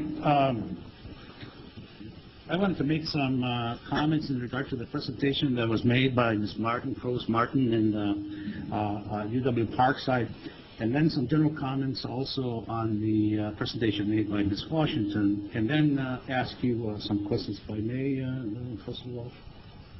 First of all, the census data in regards to the underrepresentation of Latinos would look worse if, in fact, we use the most updated census report, or that is, I'm talking about the 2003, where there's what has been demonstrated is a dramatic increase in that minorities population. And it is available. It's available not only nationwide, but it's also available in the state of Wisconsin. And I just wanted to point that out to our colleagues at UW Parkside. The other thing in regards to both of the presentations, or that is the presentation at Parkside and the UW system presentation, I think that there was a lack of focus on the retention. And part of it perhaps might be my own particular concern about the focus of minority and disadvantaged programs. And those fellow Regents that have heard me over the last 4 years address the issue of retention, I would like to see more attention being paid and more resources being spent on the retention issue. For instance, The presentation by Parkside gave us almost no data whatsoever on retention, although it was promised that this information would be forthcoming. But as we know, the Achievement Excellence report that was presented at the last month's meeting does require the UW institutions, of course, to report both second-year retention rates for students of color as well as six-year retention rates. And the information that I have here from the UW Parkside is, for instance, just to pull one of the data that I have here on page 34, is that the retention rate for African Americans is even lower than the UW system rate. Is that correct? That is correct. That is correct. And look at the data. We're talking about losing 2/3 of our African-American students over a 6-year period of time system-wide. And the information that I have here at Parkside is that we're losing 85%, or that is the retention rate at UW Parkside is 15%. Is that correct, Rose? That is correct. And if I could comment on that, we're very concerned about that. And that's why we have been involved. We embraced the Equity Scorecard Initiative, because we believe very strongly it's not enough to have people admitted to the university, and that we're really failing as an institution in the promise that we give to students who are admitted to Parkside if we don't provide them with the context to succeed. The Equity Scorecard project is a very structured approach. It starts with access, and we were asked today to present to you the findings on access. I've been holding back my team because all they want to talk about is retention, and we're starting at our very next meeting to turn our attention to that, and that's what I was saying, that's going to be our focus for the summer. So I agree with you. That's where the issues are. That's where we need to be placing our attention. But the information that we've developed helps us understand where it begins, where some of the problems begin, so that we will be able to address the retention issues more fully. Ms. Keating wanted to say something. Census data are the people that are at that age group and not necessarily graduating from high school. And we know that there's a huge dropout of both the black population and Hispanic population from high school who don't graduate. But I'd like to call your attention to another data that Vicki had on the board. The number of students that take the ACT to make them qualify to go to college after high school. I think that number for males in the state is 40%. And I think the number for females is about 60%. Am I correct in that? Frank Goldberg had at least a couple of years ago, those were the numbers. That means 60% of the boys that are graduating from high school aren't eligible for college because they simply haven't taken the test and won't be eligible to do that till they're age 21. And the same thing's less dramatic for women. And I think the minorities are increasingly in that group of not taking ACTs. So if you're talking about the census population, you have a lot of people out there who have no ability to get into education anywhere because they haven't taken the fundamental tests until they become 21 years old. So that's a big issue on our access. I think the big issue on access is to talk to K through 12 and help K through 12 to make sure that they have their students qualify for higher education when they graduate, or at least the ability to go to higher education. You want to finish? One more point. The other data that I just wanted to make a reference to, and that's again with my focus on the retention rates. As it was noted earlier in passing, and very briefly, that the retention rates in the UW system, for African Americans has actually dropped, or that is, it is presently at 31%, or that is, we're losing 69% of our African American students, and though that's not a census issue. Those are students that have already been qualified and admitted into our UW system and who are dropping out. And in regards to the Latinos, it was very briefly reported, it's less than half, or that is, we lose over half of them. Now, my question is, and this is something that I'm going to bring up as we get nearer to the budget. When we went through the 05-07 budget, and this is an issue that I asked Frida at next to the last meeting, was that we had exempt minority and disadvantaged programs from any cutbacks, and she verified that we had. Are we this year, is the UW system budget contemplating not only a whole harmless, or that is to maintain the same level of funding to our minority and disadvantaged programs. But are we going to be thinking about increasing? How can we not ask our campuses for them to perform better if, in fact, we don't provide any more resources? And I'm really looking forward to having the system provide the campus, especially those that are highly impacted by students of color, with additional funds to do something about this. And I'll be looking forward to discussing that when the budget becomes available, or your plan for the budget becomes available to us, President Wright. Funds for retention as well as yes, financially. Regent Burmaster.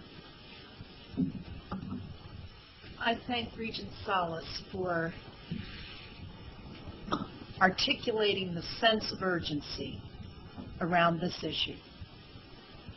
And President Riley, by laying it right out and saying how anybody could think that a growth agenda is separate from this issue is, I don't know where they are.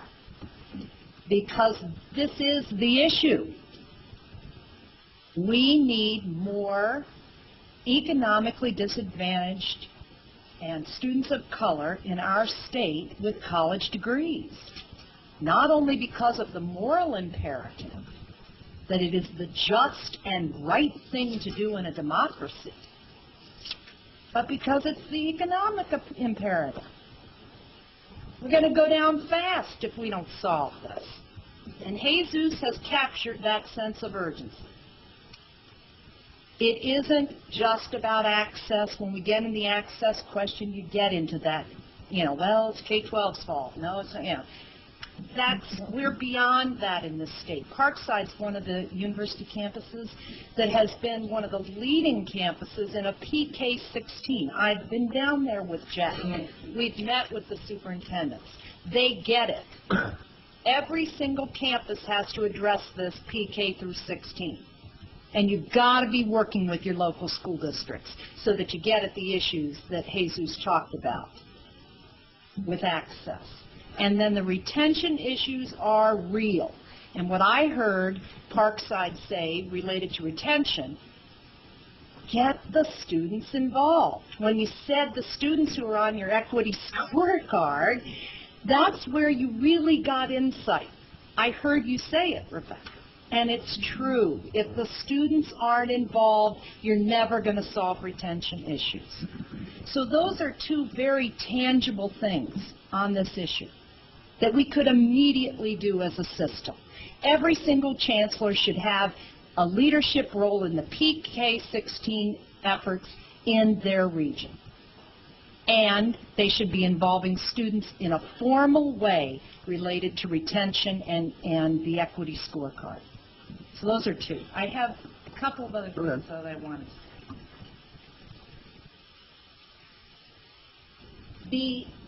When I really commend President Riley also for articulating today that this is what chancellors will be held accountable for. It is the growth agenda by increasing access and retention of all students in our state so that we can increase baccalaureate degrees. Thank you for articulating that in a strong way. And for also recognizing that that is what we as a Board of Regents need to hold you accountable. That's important because the leadership does have to come from the top. The prioritization of this issue is what I heard you say today. And that is a perfect place for us to really come together and go forward from here. Related to the scorecard, that's some good work that's been done. And what I see you saying is that the scorecard can become that data-driven analysis enhanced by student involvement of existing, just disaggregating existing data, which doesn't mean a whole lot of more money and a whole lot more work. It just means a prioritization and an attention so that you're asking the right questions. Those right questions should get answered in the institutional plans that you then hold the chancellors accountable for. That's not very complicated, and that's what I thought I heard Rebecca saying you're on the road to doing, okay? So this is an excellent model for us to do. Where I didn't hear any mention, and it is something that I hear also from United Council and the good work that they have done around this issue, is when you're in this process of transformation, something as big as what our vision here for our state is, you do have to celebrate success along the way. And we had it this morning with the teaching awards. And we were all filled with pride by the success of what we heard, of the story of the youngest kid in a family of 8 who's now a poet. Right? That was inspiring. And we need to ensure that that's the story of hundreds and thousands of more kids in our state. Where you mentioned the diversity award, I would really encourage that we step up that process, that we step up the timeline, and that we make it very clear through a celebration of success the good things that are indeed also going on as we're moving forward in the process of transformation. Regent Loftus. Thank you. I understand that this process has started before I became a member of the Board of Regents. It's the only thing that's ever been started.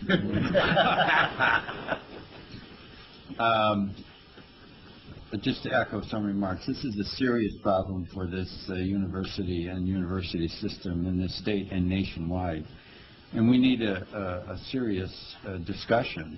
Whether there's time now to have a serious discussion, I don't know. The paper did not give me enough information to have a serious question. It raised more, a serious discussion. It raised more questions. And highlighting Parkside, the most diverse, the successful campus, of course, tells us little about those campuses where that have not been successful. And I would like to know a little more about the failures. And I learned a lot about process in this paper, but we have to get to Appendix D to get to any results. The numbers one would want to see are enrollment numbers, and they're an annex to the paper. So I have some comments and a specific question. And it appears that diversity does not include family or student income levels in the definition that we're working with here. And of course, as we have seen in the past, with the university system, especially a couple of campuses, there's a real problem in the student body being geared toward higher income families. Again, the data is not presented campus by campus.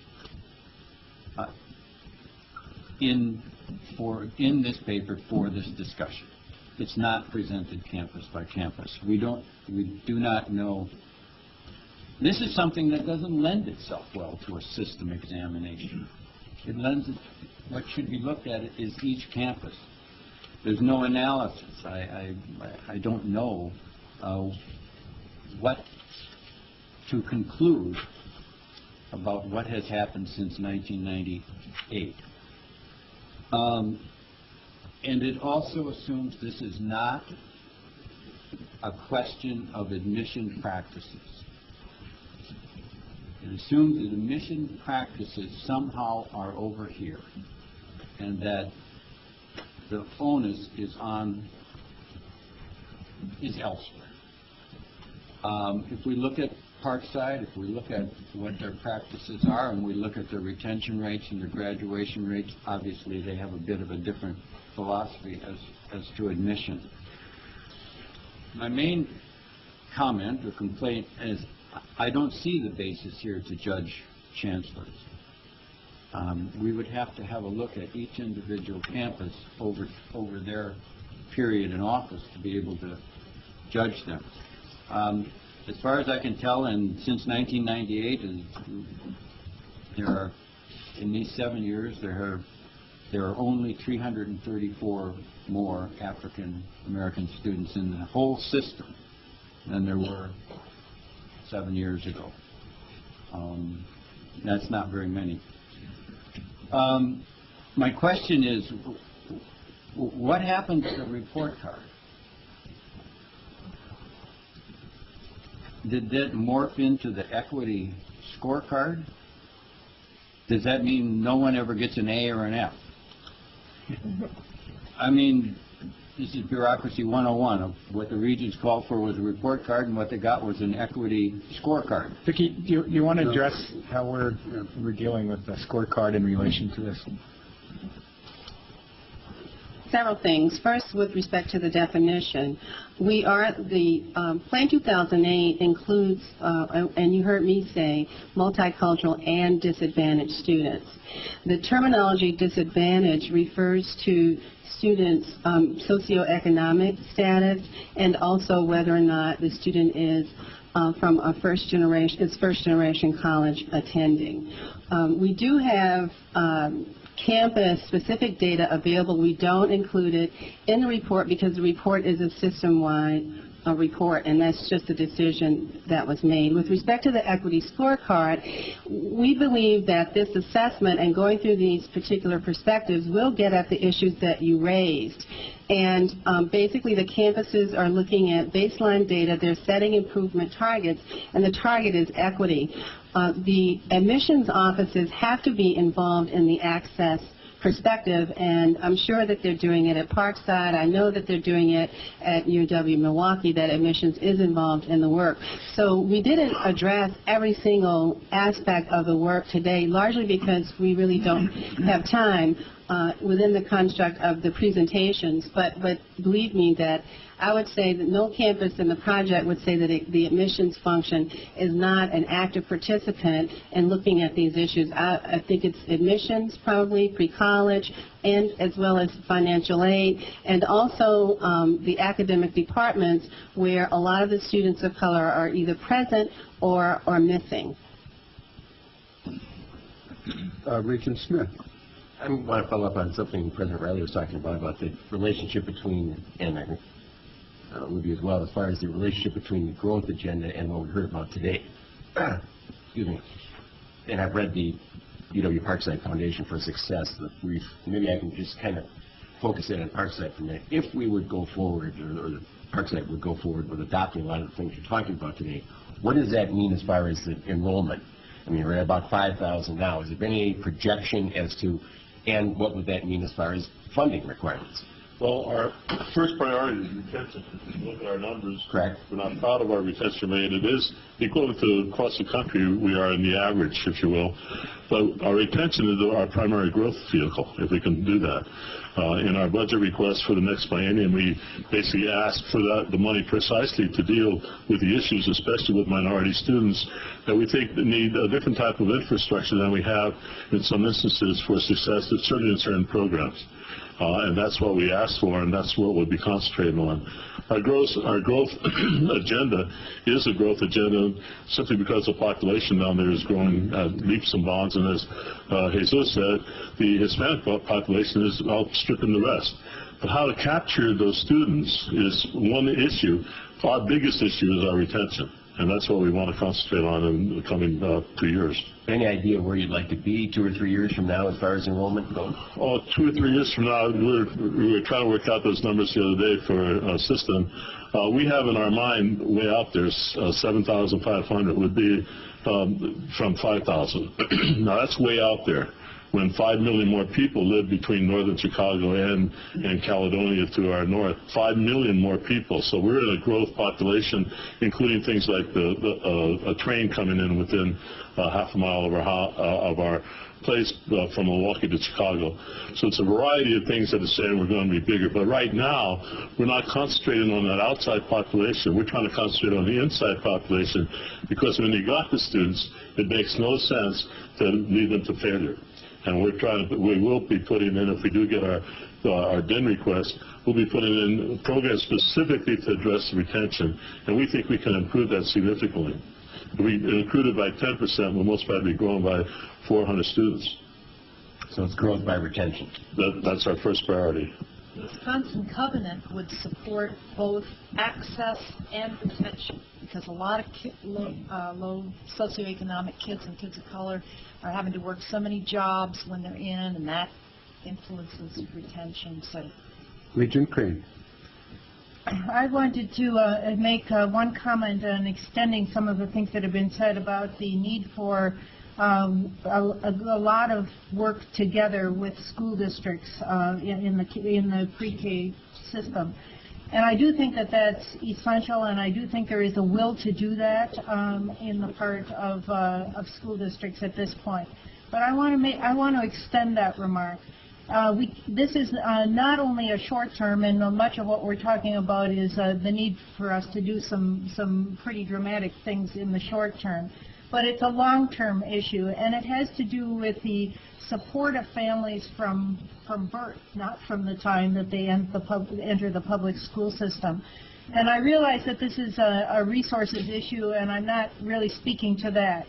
But I do think that our campuses can and should be a part of community efforts to sustain and support families and to help to bring vision for the possibilities of all children in their communities, and that we can't do, this isn't a buck passing issue, and there is a sense, sometimes people think that we need to blame the prior part, and you hear this all the time, including in the school system, that says, well, children who are entering kindergarten aren't ready, and there's a problem from the start.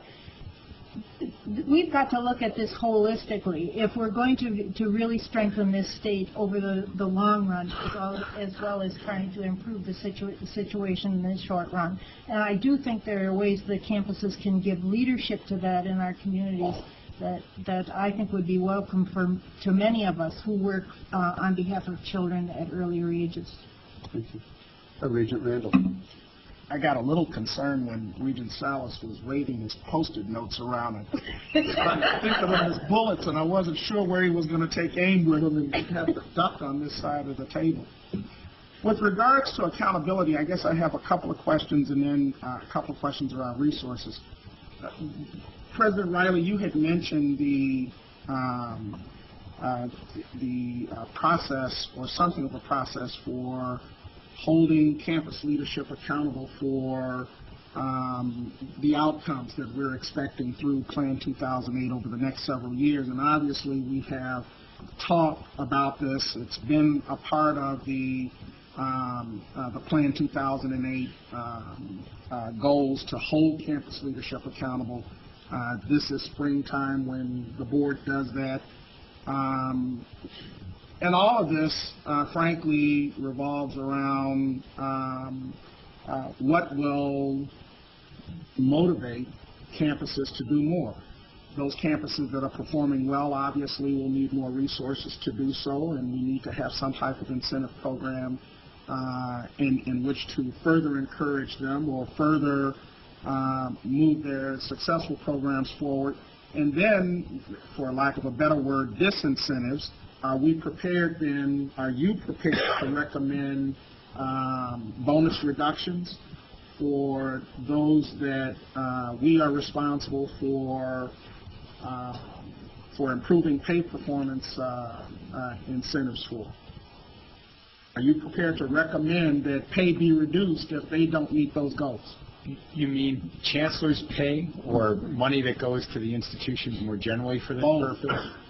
Well, a couple things. I think it's a tough issue. If you've got a campus that is actively engaged, for instance, with the equity scorecard, making real efforts across the categories of faculty, staff, to focus on this issue, and they haven't met certain goals, do you want to withdraw even more money from them so that the likelihood is they'll be less likely to be able to make progress? I think that's the kind of question that the board members and I need to talk about. I think as we make salary decisions for myself and for individual chancellors, we ought to look at progress in this area as we do in a wide range of other areas and ask the kind of question that you just asked and connect decisions to salary to the answers we have to those kinds of questions. That's the exact point that Regent Loftus had just raised. We don't have a process for doing either of those things, and if the board is going to be serious about that, we need to have that discussion soon if we're going to lay that out in front of leadership as these are the incentives and these are the disincentives that accompany our desire to see Plan 2008 become more than just, an annual whipping horse for our failure to achieve diversity. Now, Regent Randall, starting last year, we started that process in evaluations, and that's exactly what we did. But we didn't withhold resources, or we didn't add resources. In fact, I don't know, do we have in the budget that will be proposed this year additional money to enhance those programs that are successful on the campuses? That's what we'll be discussing in the next hour, and if you'll see that Parkside's already made a request for approximately $900,000, primary for retention. I heard about the game. Then with regards to resources as well, Regents Burmaster and Regent Crane had talked about the PK-16 councils. And those are wonderful opportunities for additional collaboration, but system, to my knowledge, does not put any money into supporting those councils. And will there be an opportunity to add resources to support those PK-16 councils in this year's budget? We don't have anything in there specifically for that yet. In the next hour, we'll be taking the initial crack at discussion of the budget, and there's room. We'll have 4 kicks at the cat, as I'll explain. There's room to bring those kinds of issues up. Around resources, for example, when we were talking about the ACT program and particularly other pre-college programs, Milwaukee did not receive its Gear Up request for the upcoming year, and that will be the loss of several $1 million going into that pre-college program pipeline. It's through these PK-16 councils that discussions around how that money can be made up, so to speak, through partnerships, that we're actually going to have some way of dealing with that. Likewise with the prep, the money that's come for ACT prep generally has either come through federal dollars or through other sources like the NEA. So I do think it's an imperative that we be supportive in a very real way of those PK-16 councils. And then the very last thing, faculty and staff recruitment and retention. Plan 2008 speaks to that. None of the report that was given today really touched on that. And I'd like to know, where are we at in terms of progress on the campuses, and what will system do in order to address moving that process forward. We can get you some progress reports on that. I think we were following the direction of the board in the report today to focus on closing the achievement gap. And again, given time and everything else, that's what we wanted to focus on. But we can get back to that and should, because it's part of the larger picture. 1 or 2 things on the PK-16 councils and federal funding.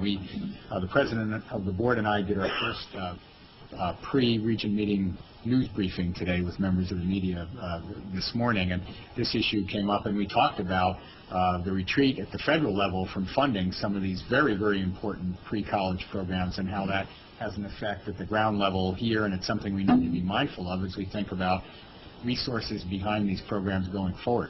Secondly, specifically on the pre-K-16 councils, the statewide one that Superintendent Burmaster and I serve on, along with the Private College Association head and Dan Clancy of the tech colleges, and the local ones. my hope is that as we flesh out the covenant, if it catches fire and goes forward, that effort will become one of the centerpieces of what the PK-16 councils focus on. I mean, my hope here is that the two tracks in the covenant idea, that families and students will have a better sense earlier on of what they need to do to get prepared for success at college, and that they'll have assurance that regardless of their family income, they'll financially be able to make it to and through college, will address significantly disparities in the achievement gap we have now between white students and students of color. So this is all of a piece as we're talking about these various aspects. Are there any other questions? Regent Loftus. President Rowley, to me, the equity scorecard seems to be a process. And if chancellors are going to be judged on how well they participate in the process, I don't think that's going to get us anywhere. I would hope that they'll be judged on actual numbers. Increased enrollment, increased retention. If they fail to increase enrollment, increase in retention, they suffer in the pay packet. My comment. Any other comments? I just have to address something. I think Regent Loftus raises a point that is also reflective of the fact that you weren't on the board last year, but 2008, Plan 2008 goes back a number of years. What happened is that we agreed last year to embrace the equity scorecard process to help us put our arms around this and deal with it. And I don't think anybody has suggested that compensation is related to a process. The campuses that are working on that, I believe, are Whitewater, La Crosse, the colleges, UW, Milwaukee, Oshkosh, and Parkside. You heard from Parkside today because they were asked to report on what they had done so far. You could have also heard from Whitewater. And as to the information that you were looking for, you got to put your arms around all that we receive. The Achieving Excellence report is kind of a baseline also, and that's the bullet points that Jesus was referring to, and we often refer to. That's our, quote, scorecard with the legislature, and we wish everyone would embrace that or take a harder look at that.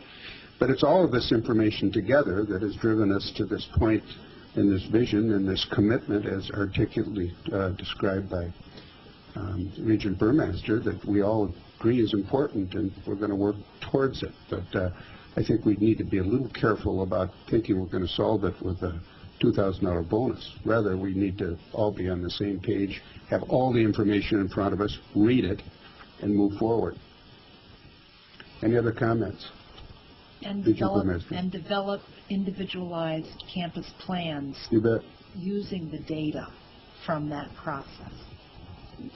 It's the process again. I agree. Any other comments? Yes, Regent Seminas. Yeah. I first of all want to thank President Riley for his strong comments on the issues facing diversity and talking about expanding what our idea of diversity is in the UW system.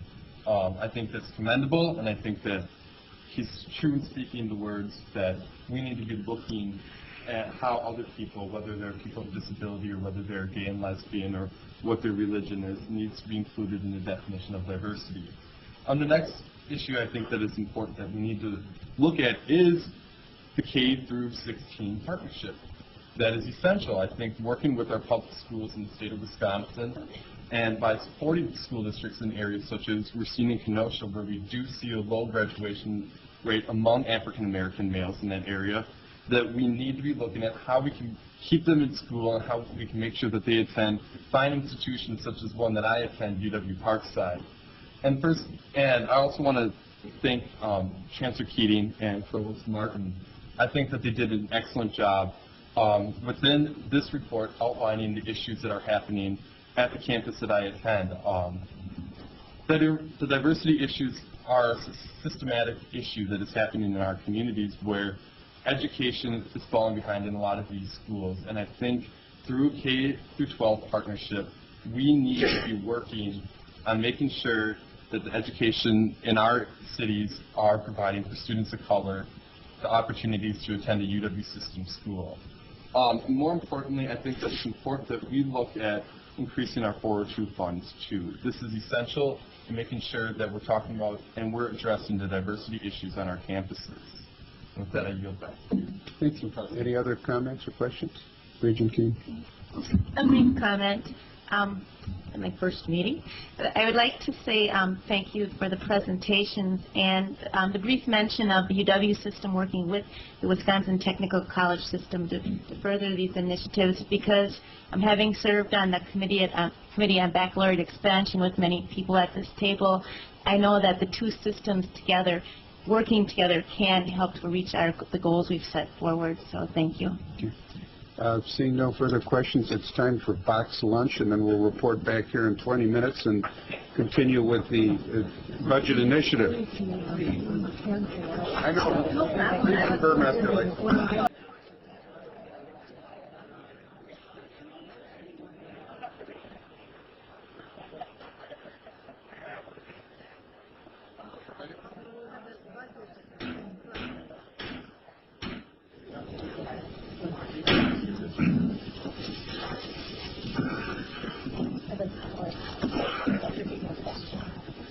Next item on the agenda is the summary of the 2007-2009 biennial budget initiatives. And I'd like President Riley to introduce the matter. Thank you. Thank you, President Walsh. In February of this year, we began planning in earnest, really, for the 07-09 biennial budget with the introduction of the UW System's growth agenda for the state of Wisconsin. And I already mentioned what that's all about, so I won't go over it. Also, this last February, I reiterated my vision for the University of Wisconsin, that it should be the state's premier developer of advanced human potential, of the jobs that employ that potential, and the communities that sustain it. I also outlined several ways the UW system could put some real action behind that vision. Back then, I spoke in general terms. Today, we will bring you some more specifics. We're asking you to consider at this meeting a number of institution-based proposals to advance our long-term growth agenda for the state in a way that really, I think, nicely addresses our institutions, each of their market niche, and builds on its unique contribution to the UW system. As you'll learn, these proposals, we believe, will help take Wisconsin where it needs to go. System staff and I had discussions on these proposals with all of the chancellors, and you yourselves have heard from campus advocates in Green Bay on Green Bay's proposal during our meeting up there last month, and you've heard from UW La Crosse, Chancellor Hasted and his colleagues on their ideas. We're providing you today with a comprehensive list of growth initiatives that we believe best address the growth agenda. And as we talk through these initiatives, we'll highlight some specific outcomes that are associated with each proposal. I'm excited about the potential that is reflected in these initiatives. All of these proposals can increase higher education opportunities for the citizens of Wisconsin, improve their potential for graduating with a bachelor's degree, and also grow the number of spin-off companies and tech transfer opportunities that emerge from a university's knowledge and discovery process. We've grouped these initiatives into two major categories. The plans in the first category seek to increase the number of baccalaureate degrees awarded in the state, again, by increasing the number of students who enroll at our institutions, and then also by increasing the number of students we successfully retain and graduate with four-year degrees, back to our earlier discussion this morning. The second category of initiatives addresses the need to increase the research capacity of the state in certain regions, thereby growing the economy, and to increase the ability of our institutions to address statewide worker shortages. In a few moments, Associate Vice President Frida Harris will walk you through the proposals. Well, we want your input and perspective on them. First, though, I'd like to remind you of the biennial budget timeline. The discussion today is intended to be just that, an initial discussion. We are not asking you to finalize decisions today or tomorrow about which specific initiatives can and should move forward. Instead, we're asking you to consider the potential that the proposals represent for the state, to ask questions, and to provide us with your best advice on how we should proceed. Following this discussion today, the Business, Finance, and Audit Committee will continue to discuss the growth agenda, and UW Oshkosh will present its growth agenda proposal to that committee. Next month, you'll hear about UW-Milwaukee's plans to enhance southeastern Wisconsin's knowledge-based economy. We'll update you then on the Wisconsin Covenant, which the governor will talk about tomorrow, among other things, we hope. We'll discuss, this is at the June meeting as well, some proposed statutory language changes. We'll outline the cost to continue operating at current levels, as well as initiatives that institutions might fund with dollars they generate themselves. Plus, we'll hear recommendations in June for prioritizing our capital budget request. We expect that by the June meeting, the governor will have outlined his major priorities for the 07-09 budget, and that DOA will have issued technical budget instructions. So we'll have plenty of budget talk at next month's meeting in June in Milwaukee. Between June and the August board meetings, after next month's meeting, we'll be available to review the items that have been proposed for the biennial budget and to respond to any questions or concerns that board members might have, either individually or in groups. The board is scheduled to meet then again on August 17th to review the proposed request and vote on the final budget package to be passed on to the legislature and the governor. So you'll have at least 4 kicks at the cap. Today's discussion, the June board meeting discussion, between the June board meeting and August 17th, opportunities for individual or small group discussions and advice, and then finally at the August meeting, final discussion and a decision on the budget that you want to move forward. This morning, I'd ask you to consider, or this afternoon now, I'd ask you to consider several questions as you listen to the proposed initiatives. Should we advance some proposals for this 2-year cycle and then strategically queue up others for the next biennium or 2 of growth? Should we combine all campus proposals with enrollment growth into one major initiative? Since all politics is local, do we cripple our advocacy efforts by doing so? How should we prioritize between enrollment growth on the one hand and retention and graduation improvement on the other? How should we prioritize initiatives that address pressing state needs, like teacher education, which impacts all of our 4-year institutions, or nursing, which would involve several institutions? Finally, I want to hear your thoughts about the size and the magnitude of the requests as we tote them up. In your packets, in your blue packets for today, you have an indication of the GPR dollars required for these initiatives. Should and can we submit the full range of requests we'll look at today and expect that the governor and the legislature will fund the ideas that best address their priorities, or should we further refine the initiatives that we'll be looking at for the very first time today? Well, with those questions in mind, I'd ask now Associate Vice President Frida Harris to come forward and outline the proposed 07-09 budget initiatives. Once Frida's done, she and I will be glad to respond to your questions. Frida. Thank you, President Riley. This afternoon, I'll provide you with a short summary of the proposed initiatives for 2007-09. As you know, we've already started discussions on some of these items. We led off with the Wisconsin Covenant in February. The Wisconsin Covenant is very much a work in progress, so we've not attached any dollar amounts to that request at this point. However, a follow-up discussion is planned for next month to seek your guidance on how to move forward. We've also previously discussed the need to request state funding for tuition remissions for Wisconsin veterans and certain of their dependents. These remissions provide affordable access for those who have sacrificed in service of their country and are expected to increase in scope in 2007-09. An early estimate of the ongoing cost of these remissions is $7.5 million GPR ongoing. The UW system's growth agenda for the state of Wisconsin is a multi-biennial plan to grow the state's economy and increase baccalaureate degrees. These requests include outcomes for the state against which they can be measured and are generally requested as new money in the second year, based on the recognition that it will be difficult to start new academic programs in the middle of the year.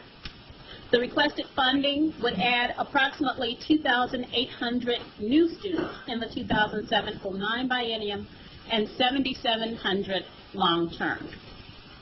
First, we'll review the proposals submitted by our campuses to increase the number of baccalaureate degrees in the state. Then we'll move on to initiatives that address research and workforce needs.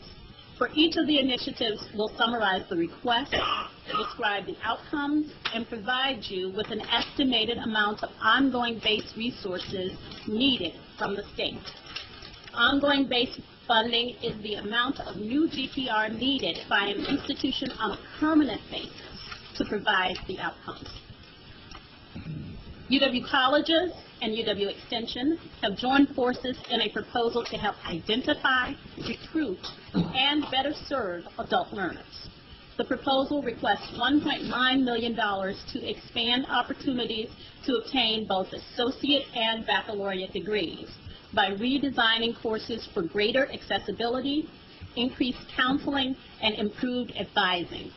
It is anticipated that 1,760 additional students could be enrolled as a result of this increased funding.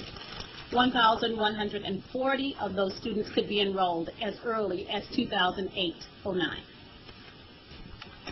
UW Green Bay seeks $987,000 to provide increased access to the university for residents of the community, most specifically students of color and first-generation college students.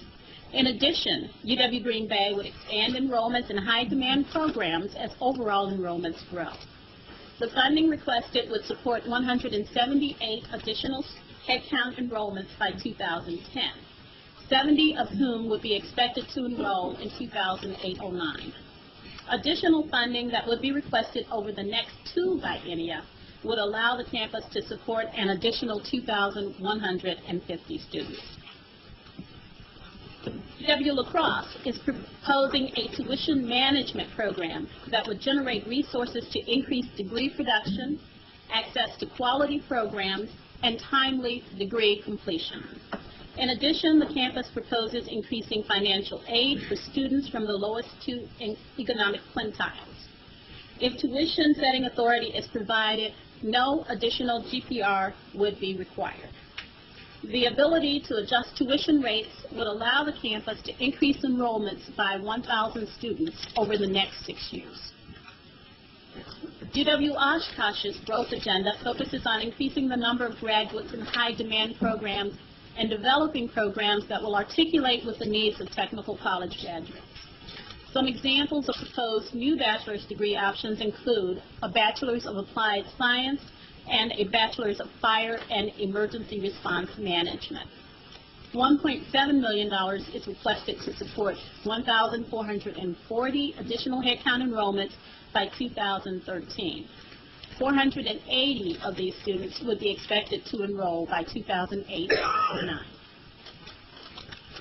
UW Parkside requests $912,000 to initiate programs to address challenges and barriers to success for students who are at high risk for failing to complete a bachelor's degree. The goal is to create a comprehensive, coordinated, and seamless infrastructure that fosters student success, increases retention, and improves graduation rates. The funding requested would allow UW Parkside to increase the number of graduates by up to 127 students per year over a 6-year period. UW Platteville requests $370,000 to provide engineering training to students throughout the state. Using streaming video technology, it will expand offerings in electrical engineering in the Fox Valley and mechanical engineering in Rock County, all of which can be delivered to other UW colleges. This initiative would result in up to 200 additional engineering students at UW Fox and Rock County as a first phase, expanding to include up to 300 students at other UW college campuses. UW River Falls is requesting $211,000 to meet the needs of first-year students and students in transition. A large proportion of the students enrolled are first-generation college students and come from families whose median income is among the lowest in the system. The funding requested would allow the campus to retain 80% of their new freshmen to the second year. Up to 60 more students per year could be retained due to this proposal. UW Superior seeks $735,000 to implement a package of initiatives designed to provide academic service learning, first-year experiences, global awareness, senior experiences, and a student development model of writing across the curriculum. This funding would allow UW Superior to enroll 78 additional students by fall 2013, 16 of whom would be enrolled in 2008-09. They would also increase retention by 40 students per year. UW-Whitewater is requesting $248,000 to focus on increasing access and success of multicultural, disadvantaged, and disabled students. This will be done through recruiting, intensive transitional support, providing a learning community program, providing gateway courses, faculty, mentors, resource persons, and providing on-campus employment and experiential opportunities. The funding would allow UW-Whitewater to add 50 students in these categories per year, beginning in 2008-09. They also plan to improve retention of these students. $130,000 is requested to reinstate the early math placement test. This test was provided to high school juniors until 2000 to help students compare their math skills against the level needed for basic college requirements. Students who took the test were generally found to take one more course in math than other students and need less remediation once they entered college.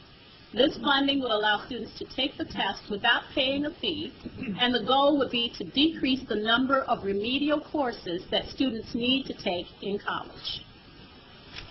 In addition, $250,000 is sought to implement Phase 4 of the Transfer Information System project.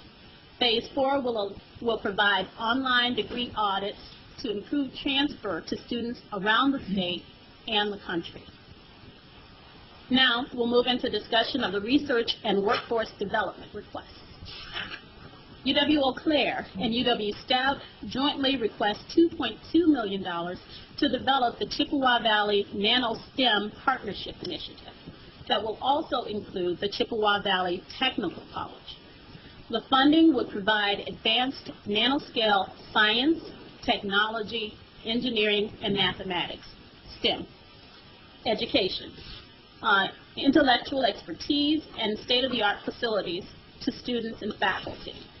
This initiative will provide support to current and new businesses through the development of a highly educated and skilled workforce with the fundamental knowledge and skills to support the economic growth of tomorrow.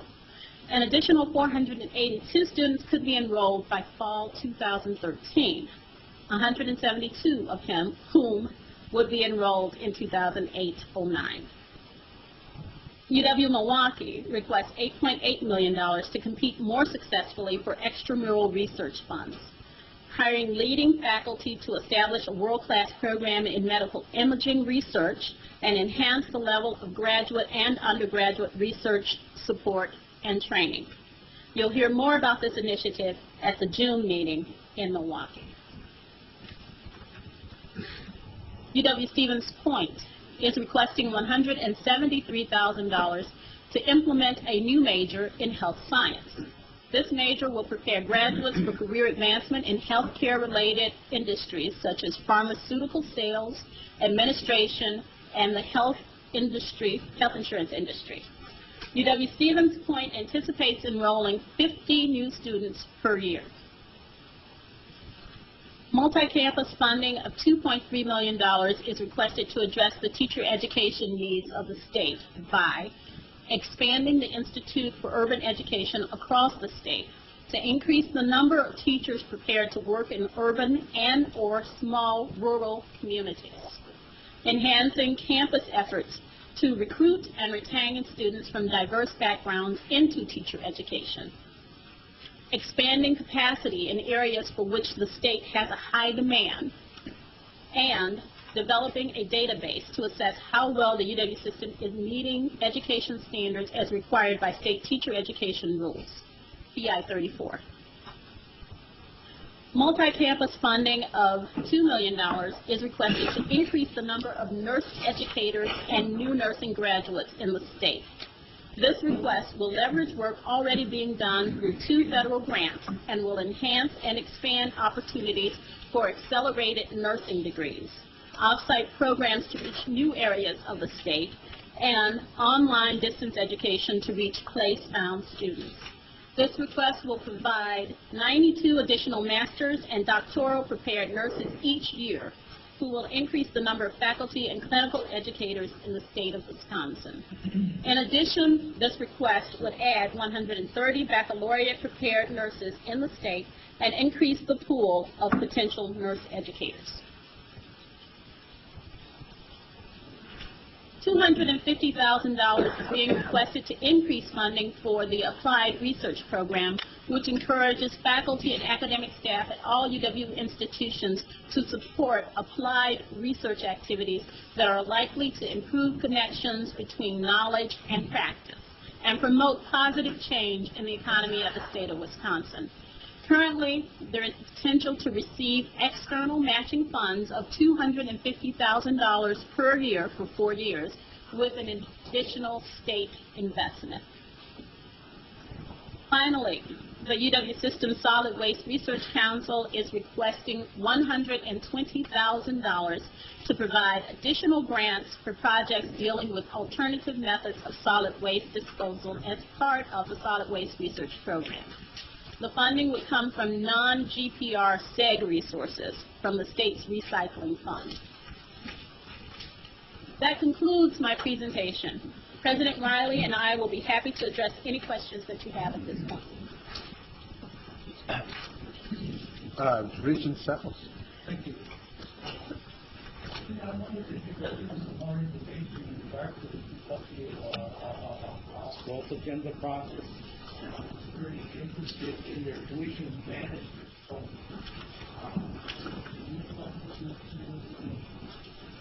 La Crosse seeks the authority to be able to raise their tuition over a period of years to a level that will be the level for resident undergraduates of peer institutions. And so they would be working gradually to get to that level by increasing tuition over a number of years.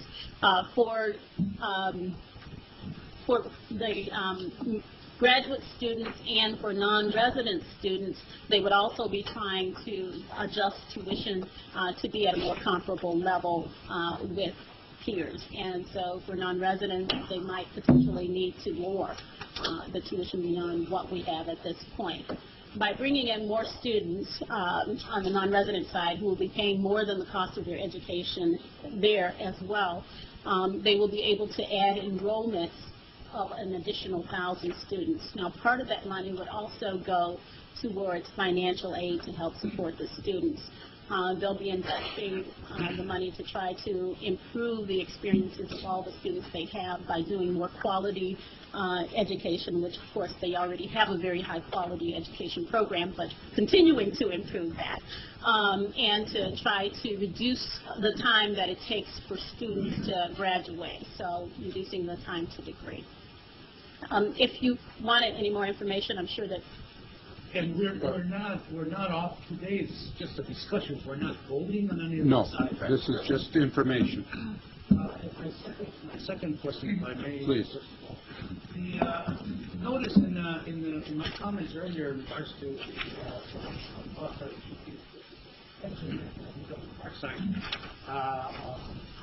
I would like to add to that in regards to some of these initiatives, and I'm very happy to see UW Whitewater, their initiative that has to do with increasing the number of minority and disadvantaged students with disabilities, because they also, as they are aware, have attention problems. But what do we do, President Riley, in campuses where we've identified, or that is data has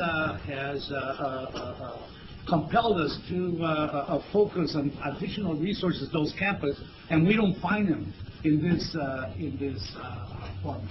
What would you suggest we do, other than single out the individual campus in the chancellor and say, why don't you do something about it now? Can you give us some suggestions in terms of how we as Regents do?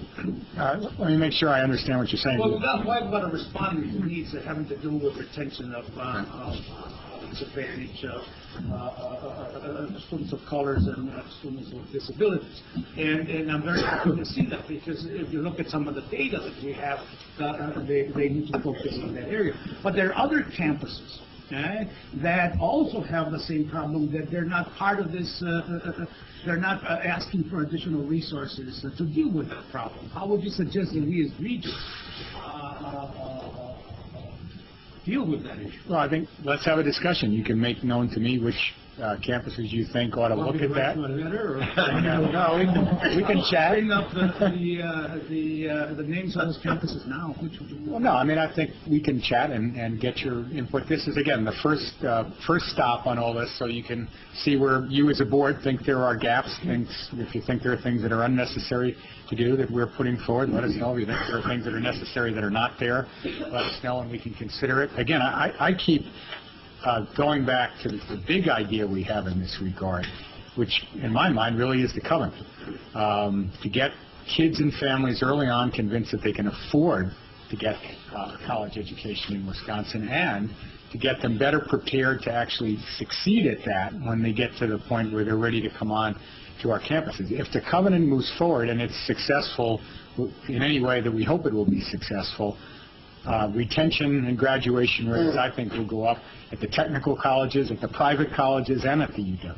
So that's the big system-wide idea, and that will take some resources. In a sense, we're saying we believe that the wind ought to be behind that idea in a big way, and we hope that will help improve everything that we want to do. We could ask, instead of talking about a system-wide covenant that includes the tech colleges and the private colleges, we could ask for individual campus funds to come in and do some of that same thing. We've taken a kind of broader, I think, more statesman-like approach on this one. One last thing. The reason I asked that I asked the question having to do with lacrosse is because I don't have any problem with tuition management programs, but as you know, in the summary that you gave us about some of these initiatives, right there at the bottom, we're already talking about increasing tuition and how much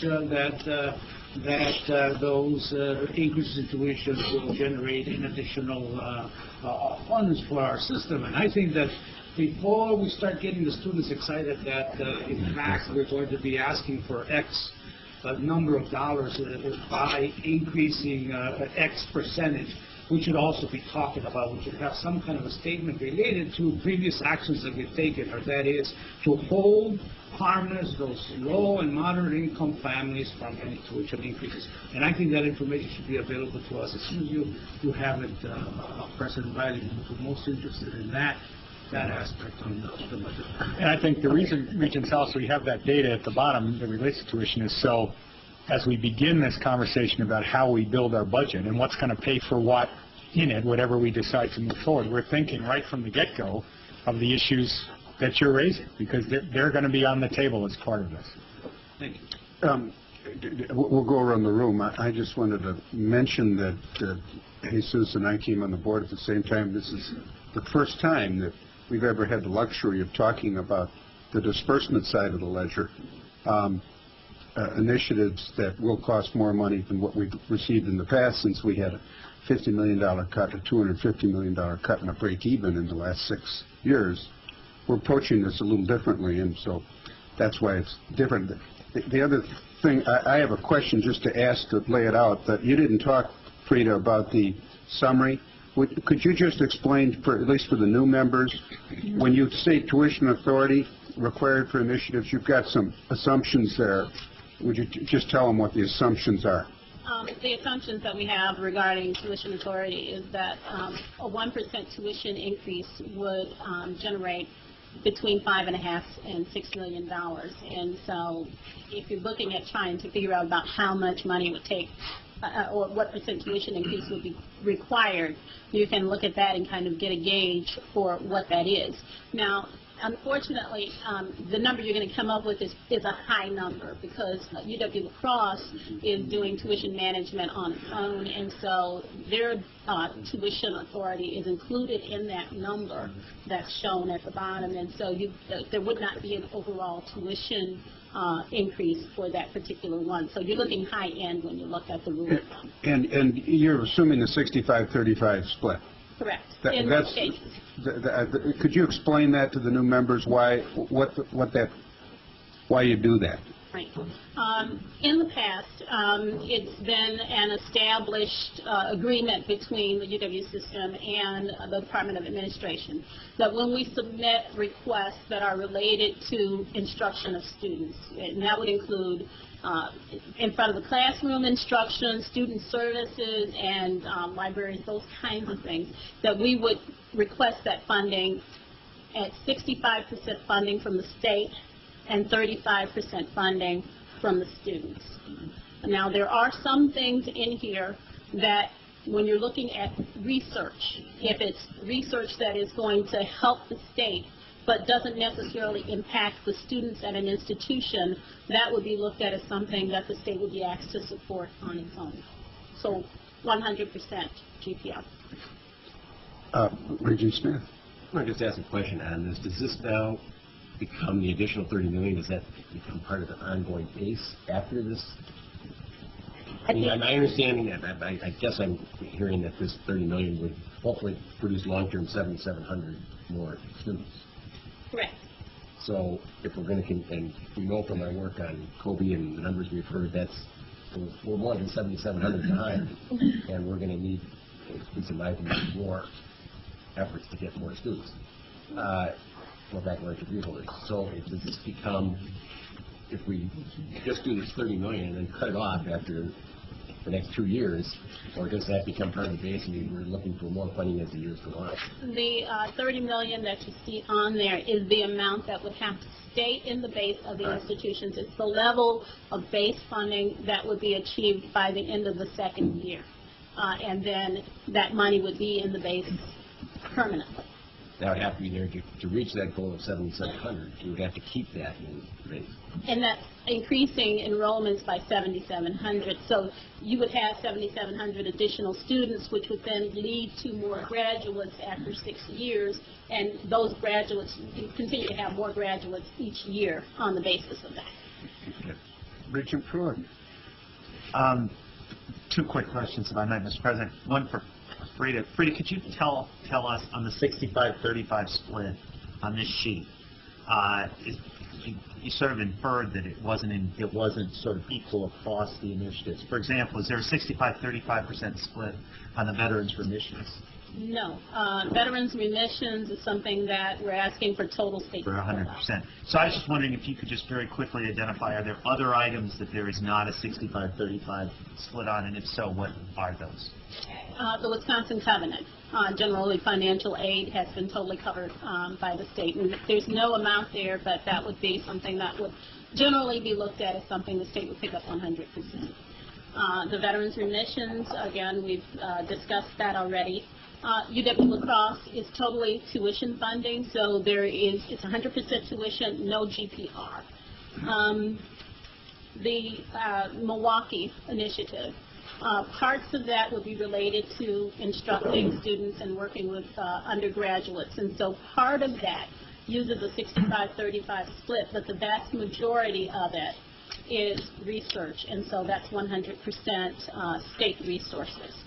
Eau Claire and Stout also are doing some work with tech transfer, working with businesses, so a portion of that would be 100% state resources. But in that case, the vast majority of the funding is 65-35 because they will be expanding enrollments with the use of that funding. The other ones quickly would be applied research, the early math placement test, and the transfer information system, because you're not necessarily dealing with our student population, you're dealing with high school students, you're dealing with research, and you're dealing with students from outside the UW system. Okay, thank you. And just, if I might, just one other really quick question. And maybe, Kevin, I would ask Regent Burmester as well if she were here. Could you just sort of summarize what you believe this sort of legislative, political interest, sort of how much wind is there behind the sails on teacher education and the nursing initiative being sort of two sort of important, and maybe Regent Axtell, who's I know spent a lot of time on the issue to nursing schools, could comment on that. I'm sort of interested in sort of what kind of what kind of momentum is out there for those kinds of initiatives?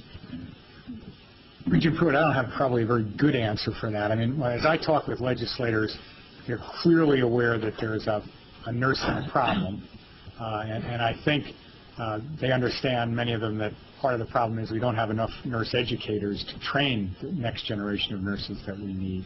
So I would hope there'd be some fair legislative interest in that.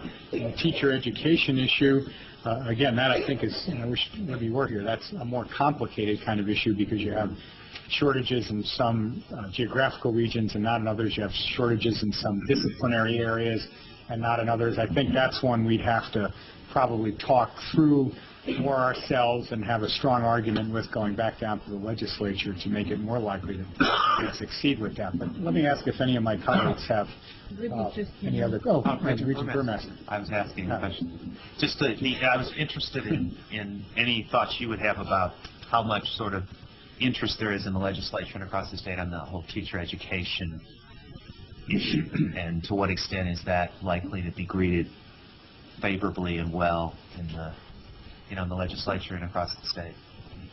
Well, I think the fact that it addresses two of the high needs areas, both urban educators, urban teachers, and the difficulty we're having with qualified teachers in some of the smaller rural areas. So I think that combination will be a good coalition in the legislature.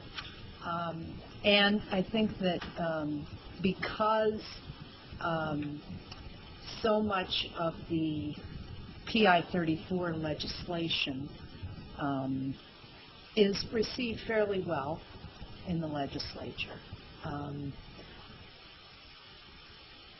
Tom was there when that, weren't you in the legislature when it was passed or not? Was that after? Was it good or bad?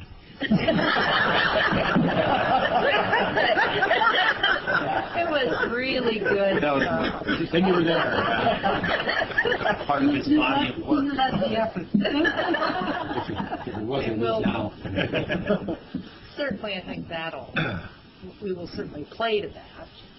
But it is existing legislation that also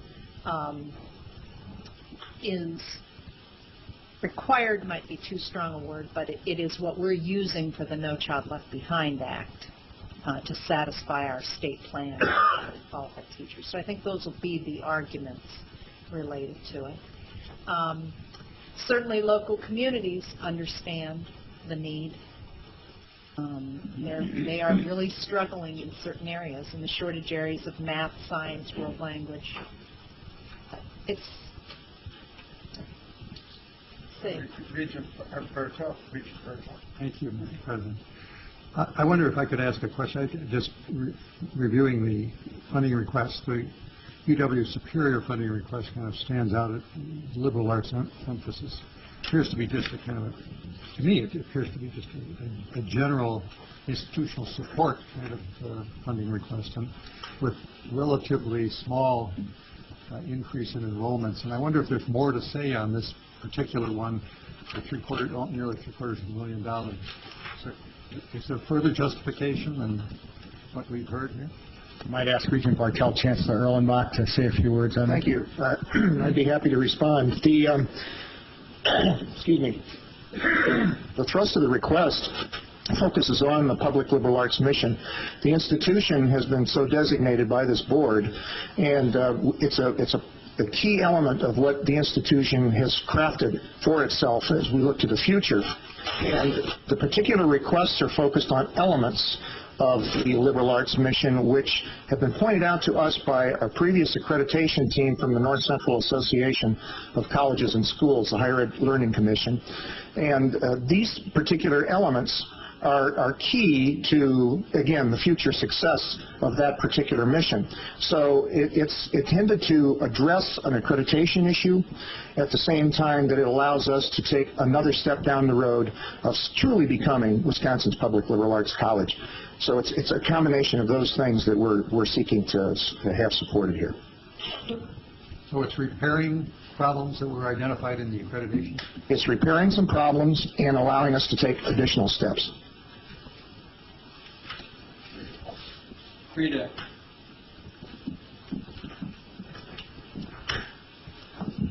several questions. New initiatives. Veterans remission, $7,500,000 is not a new initiative. This is an existing program, correct? The veterans remissions, currently there is an existing program that provides remissions. The cost of that was slightly over $4 million this year. The expectation, though, is that this program is, well, we know the program is going to increase in scope in 2007-08 to provide 100% remissions for the veterans who currently are getting 50% remission. So there is an increase in scope. The other thing is that currently there is no funding provided to the UW for those veterans remissions, so it is asking for totally new money. The reason that that shows up, because normally it would be something that we would put in cost to continue, but the state doesn't have a category for this, so it's somewhere in between new initiatives and cost to continue, and that's why it's shown. Okay, so that's a mandated program by the legislature that they didn't fund. But of the UW's request, you take out the $7,500,000 for the mandated veterans program, and you come up with somewhat less than $5 million for the first year of the biennium. That's correct, yes. And that funds an increase of 2,800 students. That's the start of it for the first 2 years of the biennium, correct? Well, that's correct, but when we talked about the enrollments, what we assumed is the money that we get in the first year is going to be money that will not just, in most cases, it won't add enrollments. It will, at that point, be money that's used to buy equipment and other things, and the staffing that's needed, at least to establish the program for the upcoming year. How much enrollment would be added the first year of the biennium and undergraduate? Do we have a number on that?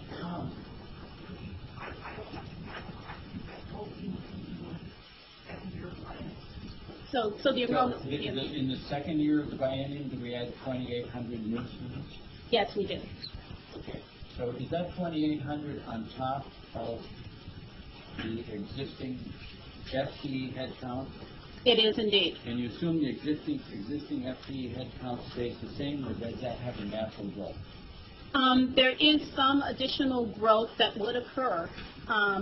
As you see, if you look at what we have as a write-up for UW-Milwaukee, they aren't assuming that the dollar amounts that come in are actually going to add enrollment, because it's mostly going towards research. So there would be some natural growth that might occur at UW-Milwaukee over a period of time for that as well.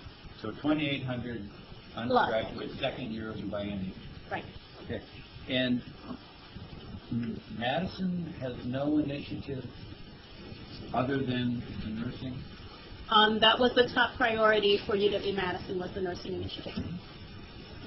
This assumes what level of tuition, the budget? There aren't any assumptions about tuition at this point. If we use the rule of thumb, and again, we'd come up with a high number because we really need to pull the cross out of that, we would have a number of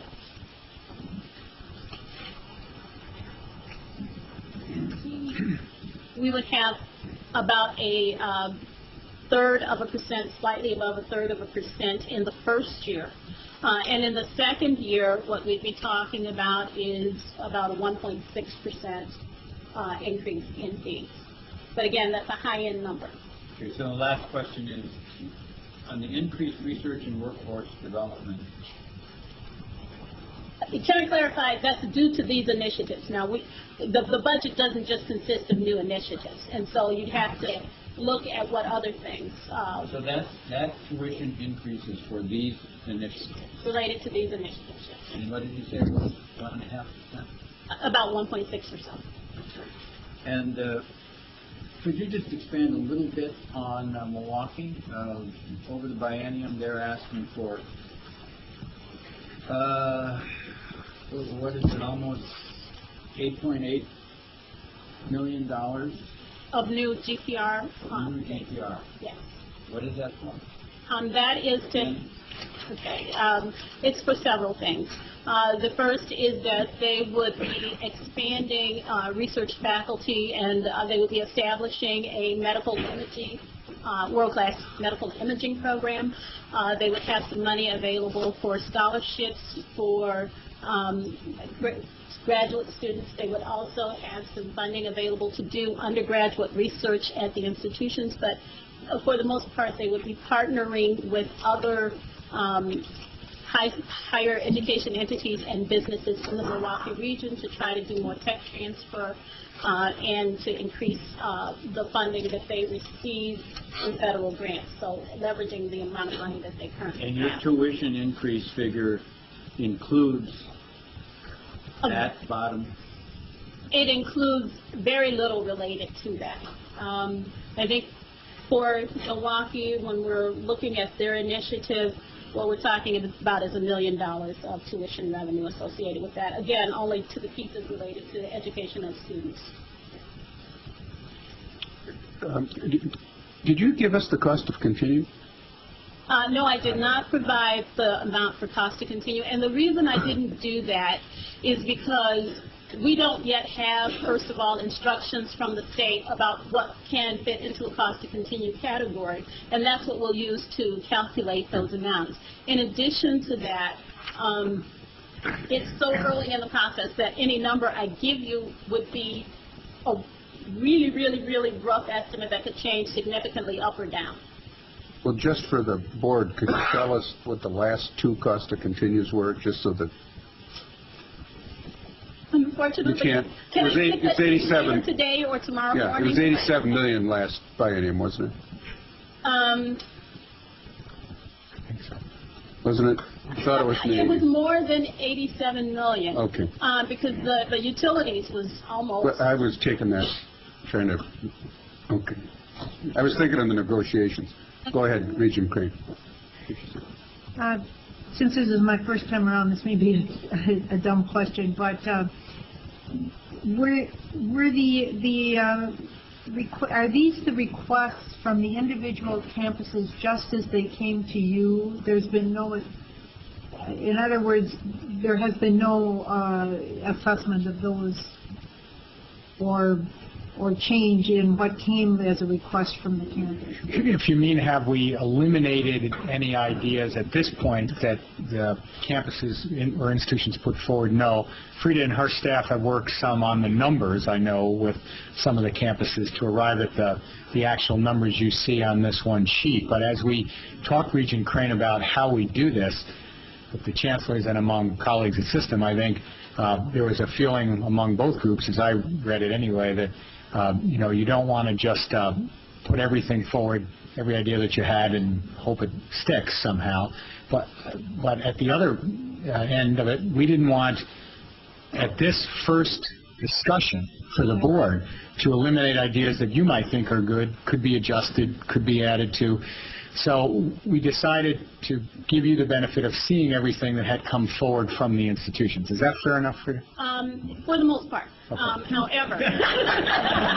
Not bad for government work is what she means to say. It wasn't such a dumb question. However, we did have some multiple institutional initiatives. So campus might have submitted more than one initiative. And at that point, we took a look at that and asked campuses to prioritize what we would be bringing forward. And so what you see is a prioritized list. In addition, there were some other initiatives that were actually submitted that were non-institution specific initiatives that we, as we look at the things with transfer information and other things, we sort of looked at those and evaluated what the impact of that might be versus the funding requested, and some of those were also not brought forward for your review.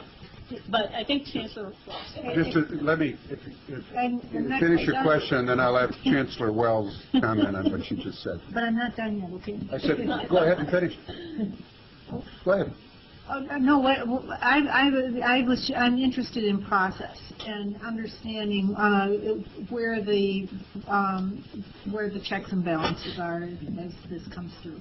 In Regent Crane, for the June meeting, you will see that we have added back in the funding for the name tags as part of the GPR request. That won't work if they won't wear them.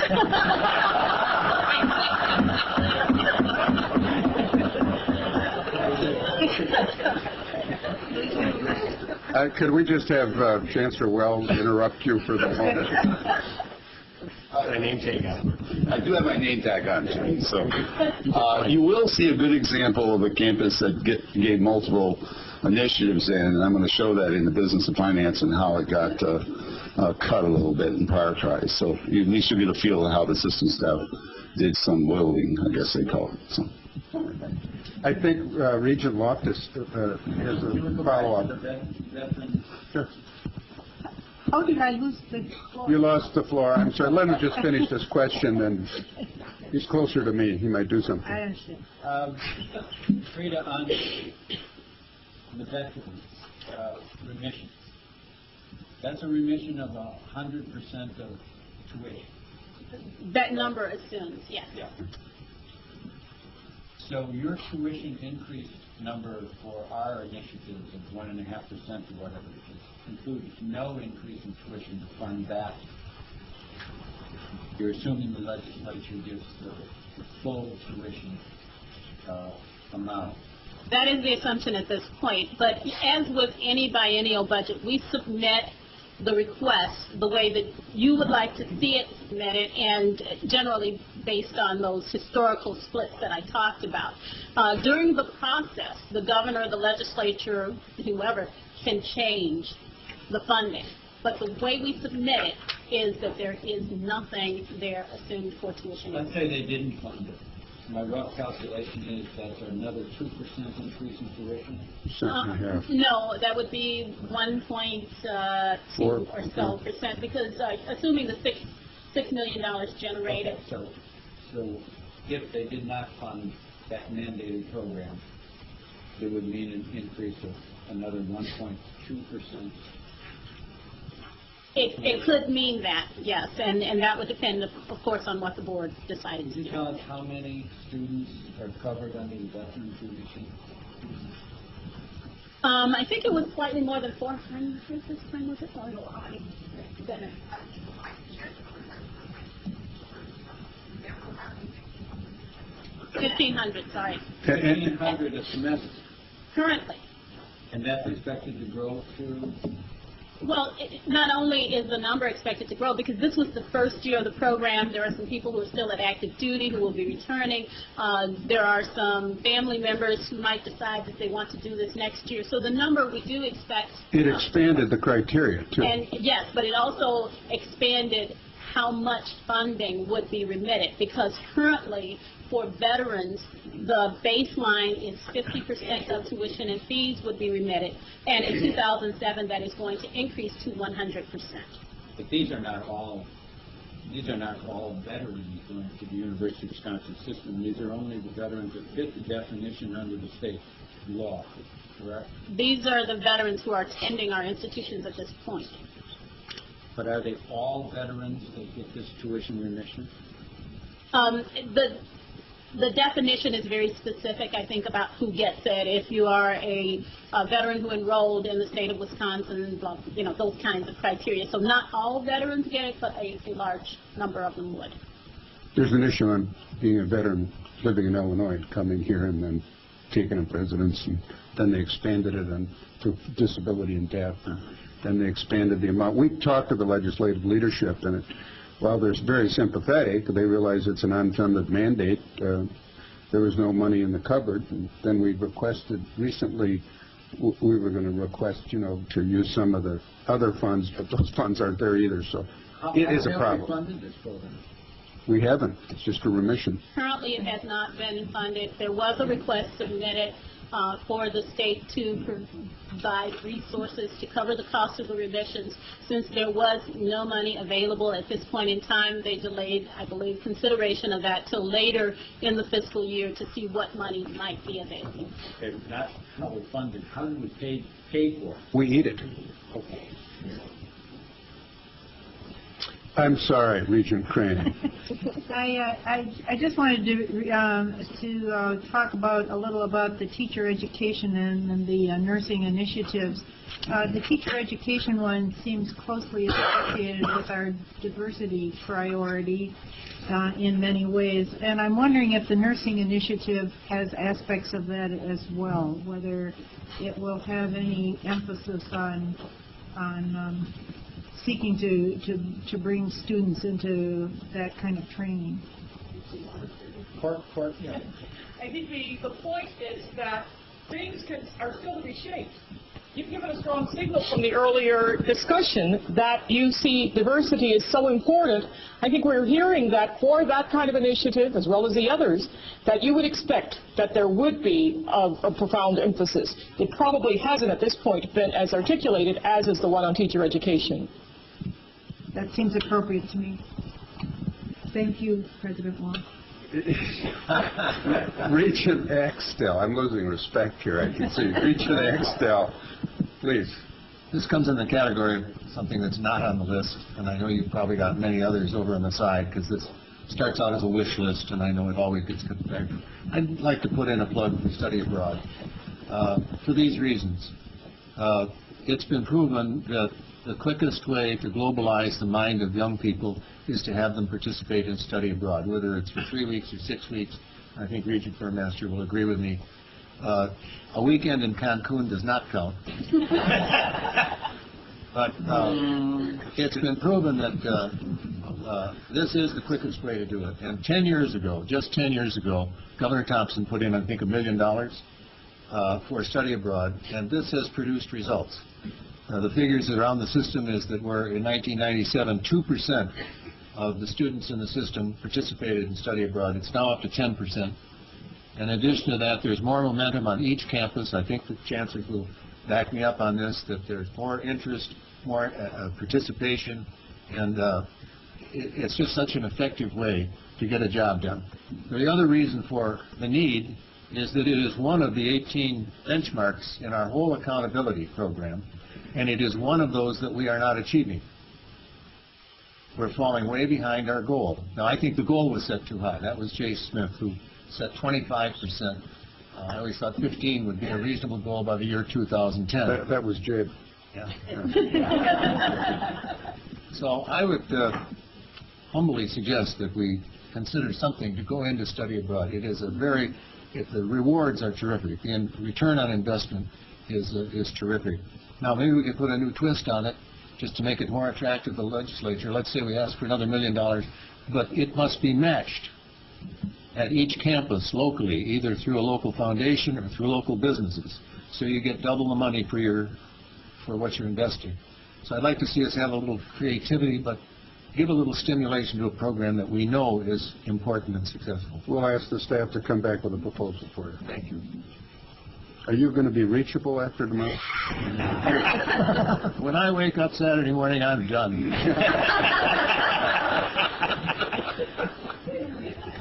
Regent Keane. Thank you, President. I think the list of initiatives is very impressive, expansive, statewide and in curricula offerings. I do have one question, however, on the UW College's extension initiative for online learning. 1.86 mil is a lot of money, and I'm wondering if it's a duplication of services already offered throughout the state. With all of UW campuses 4-year offering online learning and the WTCS offering online learning, are we creating another infrastructure that maybe we could use that money for better purposes? Especially, well, the head counts are high, which we know online is very attractive to students, but we also know the retention is the lowest of any delivery format. So I'm just wondering if this is a good investment of our money.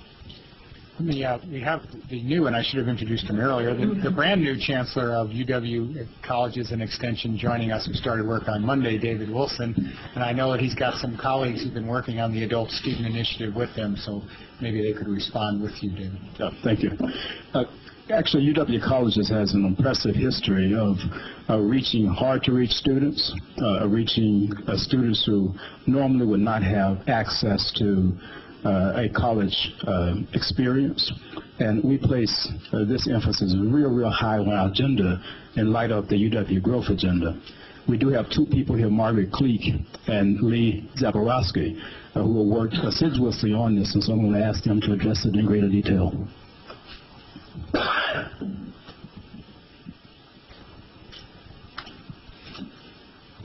Thank you. Good afternoon. As a state, compared to our peers, our sister states that surround us, the number of adults who have attained a bachelor's degree in the state of Wisconsin falls far below those states. We are about 5% below, while the other states are in the range of about 25% attainment of a baccalaureate degree. Wisconsin is around 20%. We've fallen short.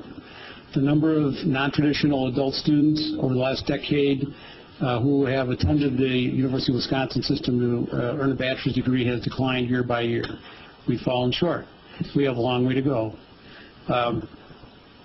United States Census data and our own research shows that there are approximately 1.2 million residents, adult residents of the state of Wisconsin that have some college or an associate's degree but do not have a bachelor's degree.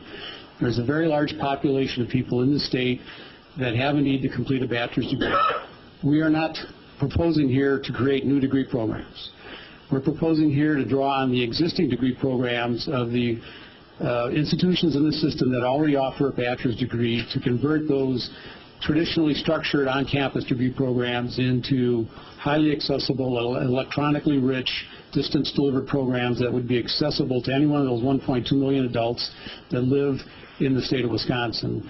What we hope to do and propose to do through the UW Colleges/Extension is to find those adults, give them the information they need, point them to existing degree programs at those campuses, and guide them to the institution so that they can get information, make a decision, and be admitted. We also propose to use a good part of those funds to work with the campuses to supply technology and release time for the faculty on the campuses to work to translate those programs into accessible formats. So we don't see this as duplication.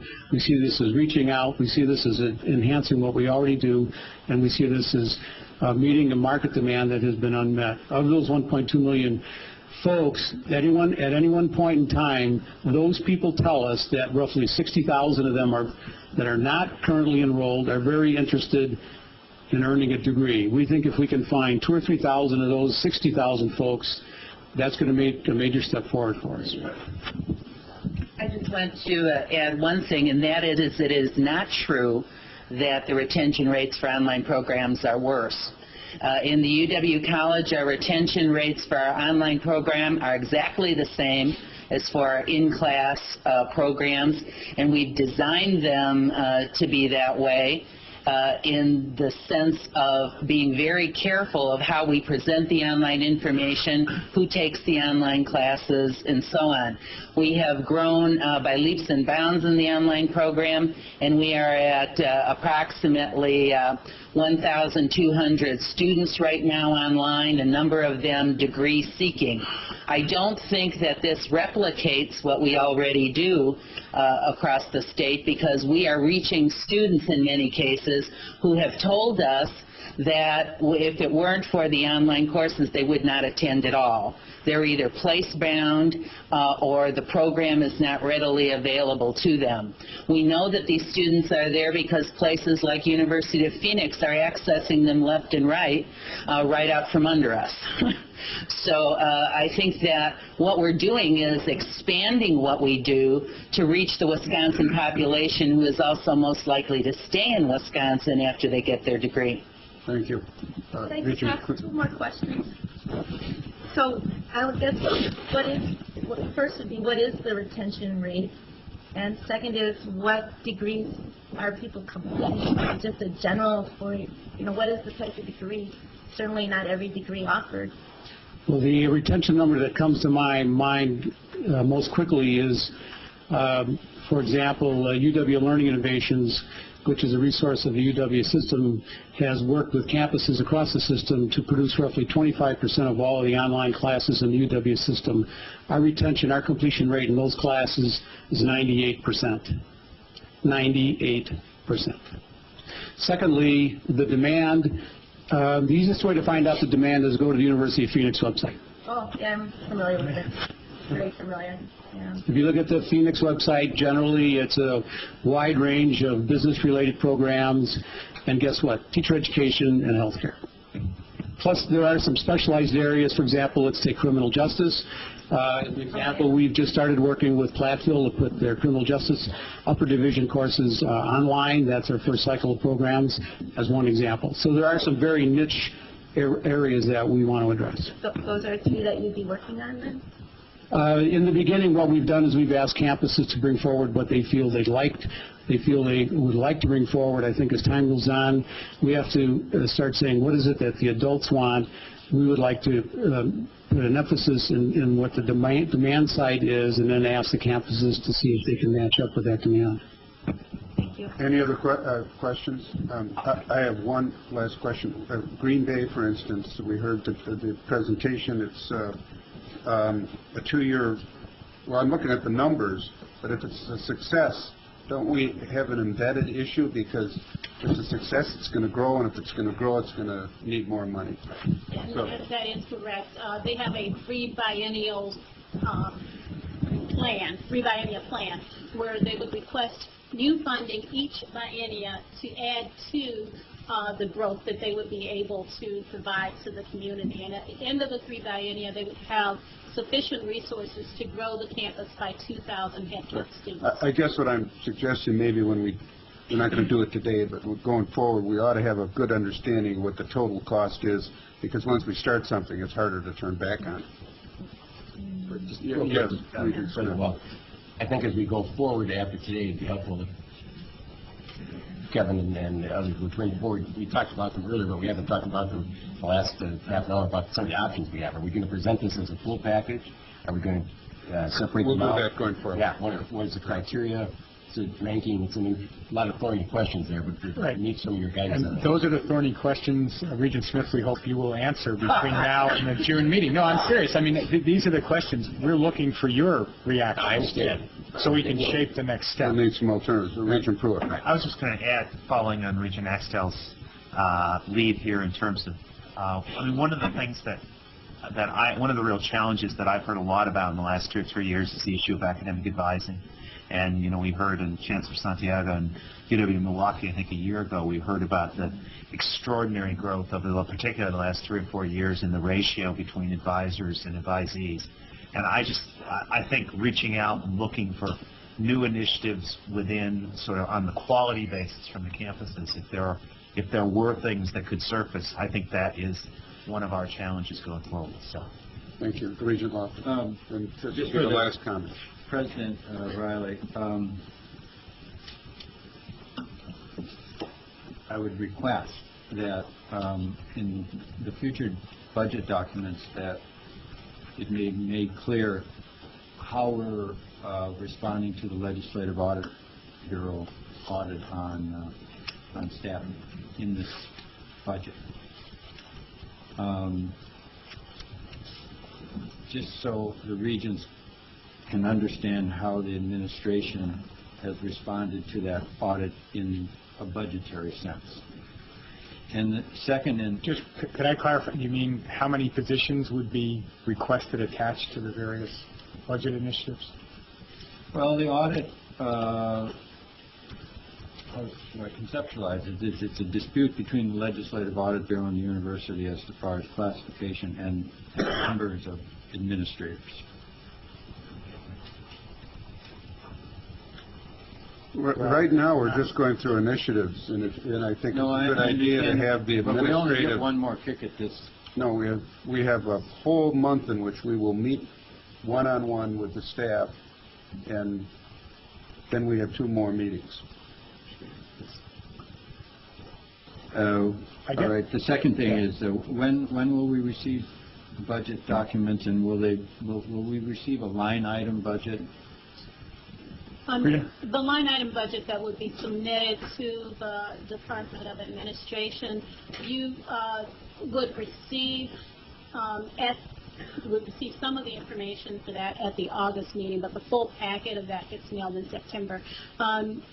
Generally, we don't submit to the board the complete bin that says what funding we're requesting on which activities and which fund appropriations, but we give you the dollar amounts and all those kinds of things. Again, that's normally what we submit in September to DOA. And that information is available for any board member. And it is, yes. And what we would provide in our biennial budget documents for you would be a full one-page summary of what the initiative would do, how much it is going to cost, and a breakdown between GPR and tuition. All right. Any other questions? I need a motion to adjourn. Got a motion and a second? All those in favor signify by saying aye. Aye. Opposed? Yeah. We're going to have a joint meeting of the Education and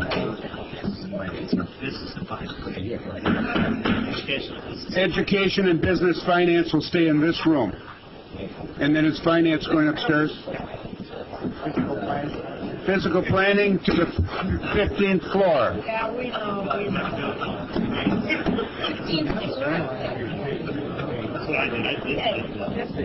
Then we just leave them there. We go down there, yeah. All right.